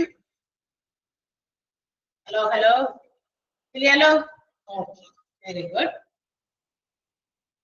ഓക്കെ, അടുത്തത് കോർഡിനേറ്റിംഗ് പേഷ്യന്റ് കെയർ. ഇനി നമ്മുടെ ഔട്ട് പേഷ്യന്റ് സെക്രട്ടറി തന്നെയാണ് ഹോസ്പിറ്റൽ സ്റ്റാഫുമായിട്ട് കോർഡിനേറ്റ് ചെയ്ത് പേഷ്യന്റ് കെയർ കൊടുക്കുന്നത്. അതായത് നമ്മുടെ ഹോസ്പിറ്റലിലൊക്കെ നഴ്സുമാര് അല്ലെങ്കിൽ എന്താ പറയാ നമ്മുടെ ചീത്ത ചെയ്താലൊക്കെ ഇരിക്കുന്ന ആൾക്കാരുണ്ടല്ലോ. അപ്പൊ അവിടുത്തെ അവരുമായിട്ട് ബന്ധപ്പെട്ടിട്ട് ഈ പറയുന്ന പേഷ്യൻസിനെയൊക്കെ കെയർ ചെയ്യാൻ വേണ്ടിയിട്ട് കൊണ്ടുവിടുന്നതും അല്ലെങ്കിൽ അങ്ങനെയൊക്കെയുള്ള കാര്യങ്ങളൊക്കെ നമ്മുടെ OP സെക്രട്ടറി ആണ് ചെയ്യേണ്ടത്. അതുപോലെ തന്നെ എന്തെങ്കിലും ടെസ്റ്റ് ഒക്കെ ചെയ്യാൻ വിട്ടേക്കുന്ന പേഷ്യൻസ് ഉണ്ടെങ്കിൽ ആ ടെസ്റ്റിന് വേണ്ടിയിട്ടുള്ള അറേഞ്ച്മെന്റ് ആളുടെ ഇന്ന പേഷ്യന്റിന്റെ ടെസ്റ്റ് ഉണ്ടോ, ഇന്ന ടെസ്റ്റ് ഉണ്ട്, അപ്പൊ ലാബിലേക്കോ എവിടേക്കാണോ എത്തിക്കുന്നത് വെച്ചാൽ അതിന് വേണ്ടിയിട്ടും ചിലപ്പോൾ മെഡിക്കൽ റെക്കോർഡ്സ് ഈ പേഷ്യന്റിന്റെ മെഡിക്കൽ റെക്കോർഡ് അവിടെ നിന്നൊക്കെ കൊണ്ടുവരാനുണ്ട്. അതൊക്കെ ചെയ്യുന്നത് നമ്മുടെ OP സെക്രട്ടറി തന്നെയാണ്. പേഷ്യൻസ് കൃത്യമായിട്ട് ഫോളോ അപ്പ് കെയറിന് വേണ്ടിയിട്ടൊക്കെ വരുന്നുണ്ടെന്ന് കൂടി ഉറപ്പുവരുത്തുക. എന്ന് വെച്ചപ്പോ ഒരു പേഷ്യന്റിനോട് ഇച്ചിരി തീരെ വയ്യായികൊക്കെ ആയിട്ട് വന്നതാണ്. അപ്പൊ ചിലപ്പോൾ 2-3 ദിവസത്തെ മരുന്നൊക്കെ കൊടുത്തിട്ട് വിട്ടിട്ടുണ്ട്. അപ്പൊ ആൾക്ക് ഇപ്പൊ 3 ദിവസം കഴിയുമ്പോൾ വീണ്ടും വരാനായിട്ട് പറഞ്ഞിട്ടുണ്ട് ഫോളോ അപ്പിന് വേണ്ടിയിട്ട്. So whether they are coming for the follow അപ്പിന് വേണ്ടി തിരിച്ചു വന്നിട്ടുണ്ടോ, വന്നില്ലെങ്കിൽ ജസ്റ്റ് ഒന്ന് ഇപ്പൊ ഫോൺ കോളിൽ നമ്മളെ ബന്ധപ്പെടാറുണ്ട് ഇല്ലേ? അങ്ങനെ കോൾ ചെയ്യാറില്ലേ? നിങ്ങളുടെ നാളെ ഒന്ന് കാണിക്കാൻ പറഞ്ഞിട്ടുണ്ട്, നാളത്തേക്ക് വരില്ലേ എന്നൊക്കെ പറഞ്ഞിട്ട് ചോദിക്കാറുണ്ട്. ഇതൊക്കെ ചെയ്യേണ്ടത് നമ്മുടെ ഔട്ട് പേഷ്യന്റ് സെക്രട്ടറിയാണ്, OP-യിലെ സെക്രട്ടറിയാണ്. ഇൻപേഷ്യന്റ് ആണെങ്കിൽ കുഴപ്പമില്ല, കാരണം അവർ അവിടെ തന്നെ ഉണ്ടല്ലോ, അഡ്മിറ്റ് ചെയ്തിരിക്കാം, അവിടെ ചെന്നിട്ട് തിരക്കാൻ മതി അവരുടെ കാര്യങ്ങളും വിശേഷങ്ങളും. പക്ഷെ OP-യിൽ വന്നു പോയ പേഷ്യന്റ് അവർ കൊണ്ടുപോയിരിക്കുന്ന മരുന്നുകളൊക്കെ കൃത്യമായിട്ട് കഴിച്ച് അവരുടെ രോഗത്തിന്റെ ആ ഒരു എന്താ പറയാ ഇത് കുറഞ്ഞിട്ടുണ്ടോ അല്ലെ, എന്താ പറയാ സീരിയസ്നെസ് കുറഞ്ഞോ എന്നുള്ളതൊക്കെ എൻഷുർ ചെയ്യാൻ വേണ്ടിയിട്ടും അതുപോലെ തന്നെ ഫോളോ അപ്പ് പറഞ്ഞിട്ടുണ്ട്, അടുത്ത ദിവസം വരാൻ പറഞ്ഞിട്ടുണ്ട് എന്നുള്ളതൊക്കെ അവരെ ഓർമ്മിപ്പിക്കാനും ഒക്കെ നമ്മുടെ സെക്രട്ടറി തന്നെയാണ്, OP സെക്രട്ടറിയാണ് അതിന് വേണ്ടിയിട്ടുള്ള കാര്യങ്ങൾ ചെയ്യേണ്ടത്. Okay, coordinating patient care. Next answering phone calls. ഇനി OP സെക്രട്ടറി മറ്റൊരു കാര്യത്തിലും ഉത്തരവാദിത്തമുള്ളവനാണ്. എന്താണ്? Answering the phone calls. അതായത് പേഷ്യന്റുമായിട്ട് ബന്ധപ്പെട്ടോ അല്ലെങ്കിൽ ഏതെങ്കിലും ഡിപ്പാർട്ട്മെന്റുമായിട്ട് കണക്ട് ചെയ്തോ, സ്റ്റാഫ് മെമ്പേഴ്സുമായിട്ട്, ഹോസ്പിറ്റൽസിന്റെ സ്റ്റാഫ് മെമ്പേഴ്സുമായിട്ട് കണക്ട് ചെയ്തോ എന്തെങ്കിലുമൊക്കെ കോളുകൾ വരാണെങ്കിൽ അറ്റൻഡ് ചെയ്യണം. അതും ഔട്ട് പേഷ്യന്റ് സെക്രട്ടറിയുടെ ഉത്തരവാദിത്തമാണ്. Out patient secretary is accountable for, ആ ഒരു സെന്റൻസ് ഒന്ന് അണ്ടർലൈൻ ചെയ്തേക്കാം കേട്ടോ. The outpatient secretary is accountable for answering phone calls and directing patients to the concerned department or staff member. ഇപ്പൊ ഫോണിലൊക്കെ ഏതെങ്കിലും പേഷ്യൻസ് ബന്ധപ്പെടുകയാണെങ്കിൽ അവരെ ഏത് ഡിപ്പാർട്ട്മെന്റുമായിട്ട് ബന്ധപ്പെടുത്തണോ? ചിലപ്പോൾ ഏതെങ്കിലും ഡിപ്പാർട്ട്മെന്റിൽ വന്ന് കണ്ട പേഷ്യന്റ് ആയിരിക്കാം. അപ്പൊ അതിനെ കുറിച്ച് എന്തെങ്കിലും അറിയാനുണ്ട്, അപ്പൊ ആ ഡിപ്പാർട്ട്മെന്റുമായിട്ട് ഇവിടെ കണക്ട് ചെയ്യണം. അതൊക്കെ ഔട്ട് പേഷ്യന്റ് സെക്രട്ടറിയുടെ ഒരു ഉത്തരവാദിത്തമാണ്. ഒരു സെന്റൻസ് അണ്ടർലൈൻ ചെയ്തേക്കാം കേട്ടോ. സെന്റൻസ് കൂടി അണ്ടർലൈൻ ചെയ്തേക്കാം. അതിനകത്ത്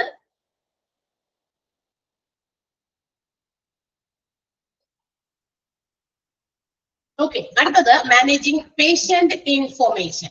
പേഷ്യൻസിന്റെ ഇൻഫോർമേഷൻസ് ലൈക്ക് പേഷ്യൻസിന്റെ മെഡിക്കൽ റെക്കോർഡുകളൊക്കെ അത് അപ്ഡേറ്റഡ് ആണ് എന്ന് ഉറപ്പുവരുത്തണം.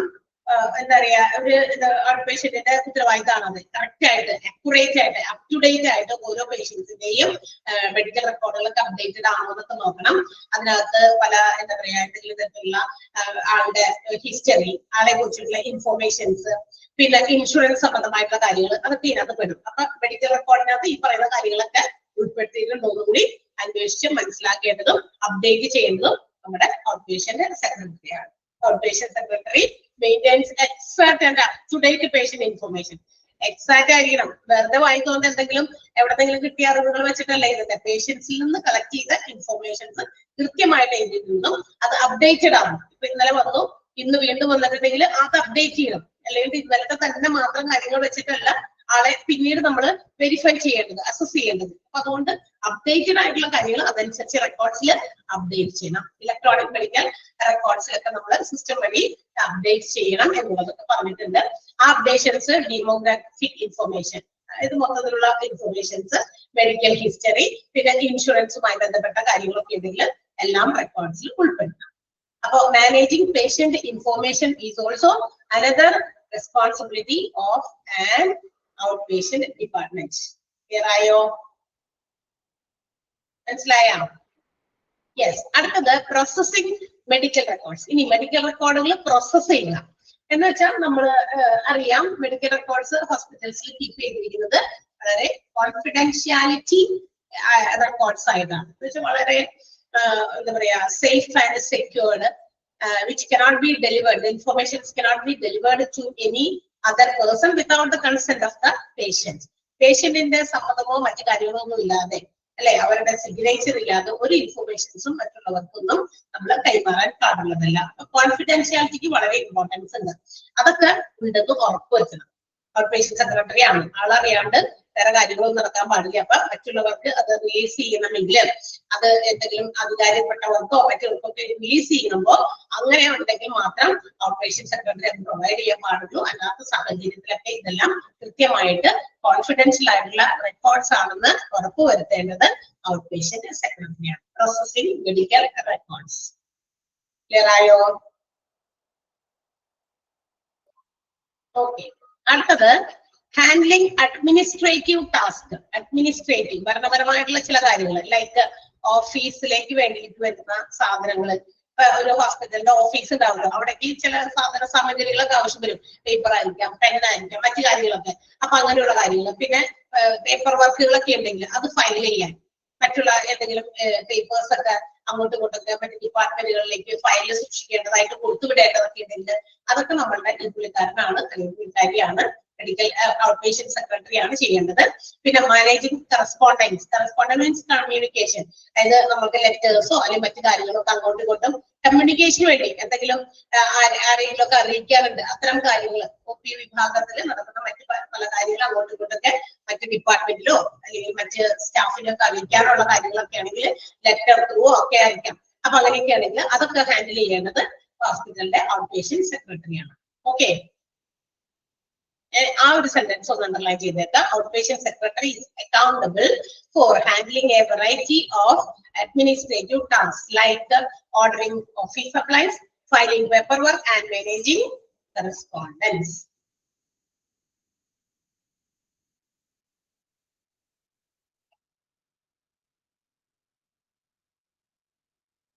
Okay.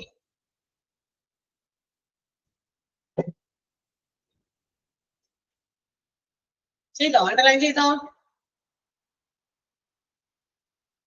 യെസ്. അടുത്തത് പ്രൊവൈഡിങ് കസ്റ്റമർ സർവീസ്.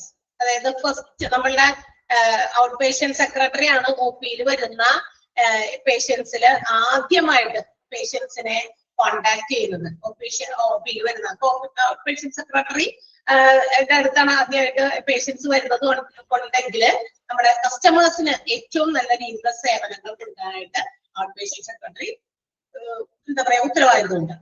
അതായത് ഒ പിയിൽ വരുന്ന പേഷ്യൻസിനെ ഒ പി സെക്രട്ടറി അല്ലെങ്കിൽ ചിലപ്പോ ഡോക്ടേഴ്സിന്റെ അടുത്തേക്കോ അല്ലെങ്കിൽ മറ്റു സ്ഥലത്തേക്കോ അല്ലെങ്കിൽ അവരുമായിട്ട് ബന്ധപ്പെട്ട ചില പേപ്പറുകളൊക്കെ ഫില്ല് ചെയ്യാനോ മറ്റൊക്കെ കോണ്ടാക്ട് ചെയ്യുന്നത്. അപ്പൊ തീർച്ചയായിട്ടും ഒരു എക്സലന്റ് കസ്റ്റമർ സർവീസ് ആര് പ്രൊവൈഡ് ചെയ്യണം? ഔട്ട് പേഷ്യന്റ് സെക്രട്ടറി പ്രൊവൈഡ് ചെയ്യണം. അപ്പൊ പ്രൊവൈഡിങ് കസ്റ്റമർ സർവീസ് അത് ഒരു ഇമ്പോർട്ടന്റ് ആയിട്ടുള്ള സെന്റൻസ് ആണ്.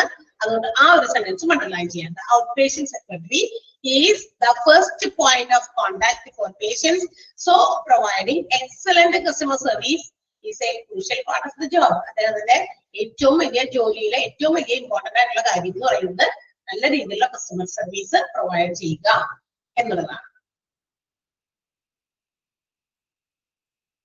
So നമ്മുടെ outpatient secretary have to make sure that the outpatient department runs smoothly and efficiently. അപ്പൊ നമ്മുടെ ഒ പി സെക്രട്ടറി ആണ് ഒന്ന് ഉറപ്പുവരുത്തണമെന്ന് ഒ പി വിഭാഗം വളരെ നല്ല രീതിയിൽ സ്മൂത്ത് ആയിട്ടും അതിന്റെ ഇഫക്റ്റീവ് ആയിട്ടുള്ള രീതിയിലും കാര്യക്ഷമമായിട്ടും അതിന്റെ സേവനം ആർക്ക് കൊടുക്കുന്നുണ്ട്? പേഷ്യൻസിന് കൊടുക്കുന്നുണ്ടെന്ന് ഉറപ്പുവരുത്തണം. അതിനു വേണ്ടിയിട്ട് എന്താ പറയാ നല്ല സ്ട്രോങ് ഓർഗനൈസേഷണൽ സ്കിൽ, പിന്നെ പല കാര്യങ്ങളും എക്സലന്റ് കമ്മ്യൂണിക്കേഷൻ സ്കില്ല് ആൾക്കുണ്ടായിരിക്കണം. ഈ ഒരു റോള് കൈകാര്യം ചെയ്യണമെങ്കിൽ തീർച്ചയായിട്ടും നല്ല എക്സലന്റ് ആയിട്ടുള്ള കമ്മ്യൂണിക്കേഷൻ സ്കിൽ ഉണ്ടായിരിക്കണം. കാരണം നല്ല രീതിയിൽ പേഷ്യൻസിനോട് കമ്മ്യൂണിക്കേറ്റ് ചെയ്താലാണ് വീണ്ടും വീണ്ടും പേഷ്യൻസ് ഹോസ്പിറ്റലിൽ വരുള്ളൂ. അപ്പൊ തീർച്ചയായിട്ടും ആദ്യമായിട്ട് കോൺടാക്ട് ചെയ്യുന്ന ഒരു വ്യക്തി എന്ന നിലയിൽ ഔട്ട് പേഷ്യന്റ് സെക്രട്ടറി നല്ല രീതിയിലുള്ള ഒരു കമ്മ്യൂണിക്കേഷൻ സ്കില്ലുള്ള ആളായിരിക്കണം. പിന്നെ അറ്റൻഷൻ ടു ഡീറ്റെയിൽസ് എല്ലാം ശ്രദ്ധിച്ച് മനസ്സിലാക്കി കേൾക്കാൻ ഒരു സമയവും സാഹചര്യവും ഒക്കെ കൊടുക്കുന്ന വ്യക്തിയായിരിക്കണം. അതുപോലെ ഒരു നല്ല സ്ട്രോങ് ഓർഗനൈസേഷനൊക്കെ നല്ല രീതിയിൽ സ്ട്രോങ് ആയിട്ട് നമുക്ക് സ്മൂത്ത് ആയിട്ടൊക്കെ ഫംഗ്ഷൻ ചെയ്യിപ്പിക്കാനുള്ള ഒരു സ്കില്ലുള്ള ആളുമായിരിക്കണം. മനസ്സിലായോ? ഓക്കെ. യെസ്. അടുത്തത് മെഡിക്കൽ സെക്രട്ടറിയാണ്. നമ്മൾ അണ്ടർലൈൻ ചെയ്തിരിക്കുന്ന സെന്റൻസ് കുറച്ചൊന്ന് സ്ട്രെസ് ചെയ്ത് പഠിക്കണോട്ടോ ഈ ഔട്ട് പേഷ്യന്റ് സെക്രട്ടറിയില് ഞാൻ പറഞ്ഞിരുന്ന സെന്റൻസ്. അടുത്തത് ജോബ് സമ്മറി ഓഫ് മെഡിക്കൽ സെക്രട്ടറിയാണ്. ജോബ് സമ്മറി മീൻസ് ഇത് തന്നെയാണ്, ഉത്തരവാദിത്വം തന്നെയാണ് കേട്ടോ, വേറെ വേർഡ് അവിടെ ഉപയോഗിച്ചിട്ടുള്ളൂ. റെസ്പോൺസിബിലിറ്റീസ് ഓഫ് മെഡിക്കൽ സെക്രട്ടറി തന്നെയാണ്. അതുപോലെ മെഡിക്കൽ സെക്രട്ടറിക്കും they have some secretarial roles to execute. തീർച്ചയായിട്ടും നടപ്പിലാക്കേണ്ട ചില എന്താ പറയാ റോളുകൾ നമ്മുടെ മെഡിക്കൽ സെക്രട്ടറിക്കും ഉണ്ട്. ലൈക്ക് എന്താ പറയാ മെഡിക്കൽ ടെർമിനോളജി, മെഡിക്കൽ ടേംസ് ഒക്കെ ഇല്ലേ, മെഡിക്കൽ സെക്രട്ടറി ആണല്ലോ, അപ്പൊ മെഡിക്കൽ ടേംസ് ഒക്കെ കുറച്ചൊക്കെ അറിഞ്ഞിരിക്കണം. പിന്നെ ഹോസ്പിറ്റൽ ക്ലിനിക്കിനെ കുറിച്ച് അറിഞ്ഞിരിക്കണം. ലബോറട്ടറിയിലെ പ്രൊസീജിയേഴ്സിനെ കുറിച്ച് കുറച്ച് കാര്യങ്ങളൊക്കെ അറിയണം. അപ്പൊ അങ്ങനെയുള്ള ഉത്തരവാദിത്തങ്ങളൊക്കെ വഹിക്കേണ്ട ഒരാളാണ് മെഡിക്കൽ സെക്രട്ടറി എന്നുള്ള ആ ഒരു സെന്റൻസ് ഒന്ന് അണ്ടർലൈൻ ചെയ്തേക്കാം. അതിനകത്ത് ഇമ്പോർട്ടന്റ് അതാണ്. ബാക്കിയുള്ളതൊക്കെ നമ്മളൊന്ന് വായിച്ചു നോക്കേണ്ടതുള്ളൂ.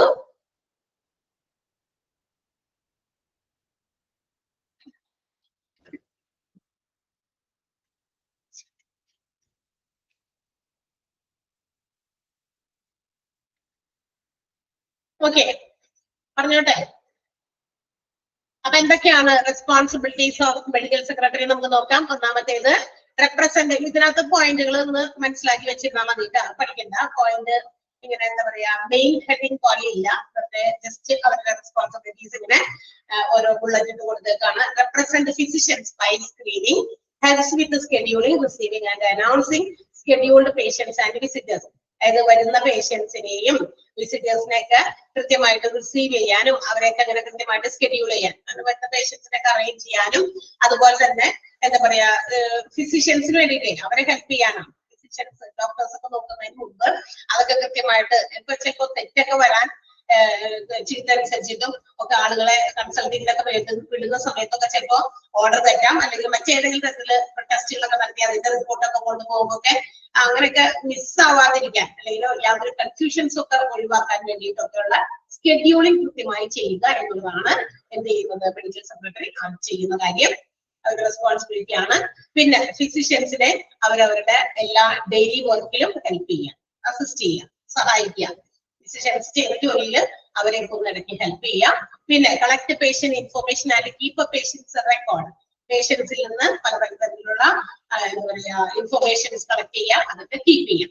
അതൊക്കെ ഇവര് ചെയ്യും. അപ്പൊ ഓഫീസ് സെക്രട്ടറി അതൊക്കെ കൃത്യമാണോ എന്ന് പരിശോധിക്കാം. അതാണ് തൊട്ടുമുകളിൽ ഓഫീസ് സെക്രട്ടറിയുടെ കാര്യം നമ്മൾ പറഞ്ഞു. അവരല്ല തയ്യാറാക്കുന്നത് മെഡിക്കൽ സെക്രട്ടറിയാണ്. ഇൻഫർമേഷൻസ് പേഷ്യൻസിൽ നിന്ന് കളക്ട് ചെയ്ത് അത് റെക്കോർഡാക്കി മാറ്റുന്നത് മെഡിക്കൽ സെക്രട്ടറിയാണ്. മനസ്സിലായോ? ഇനി ensure physician productivity by maintaining calendars.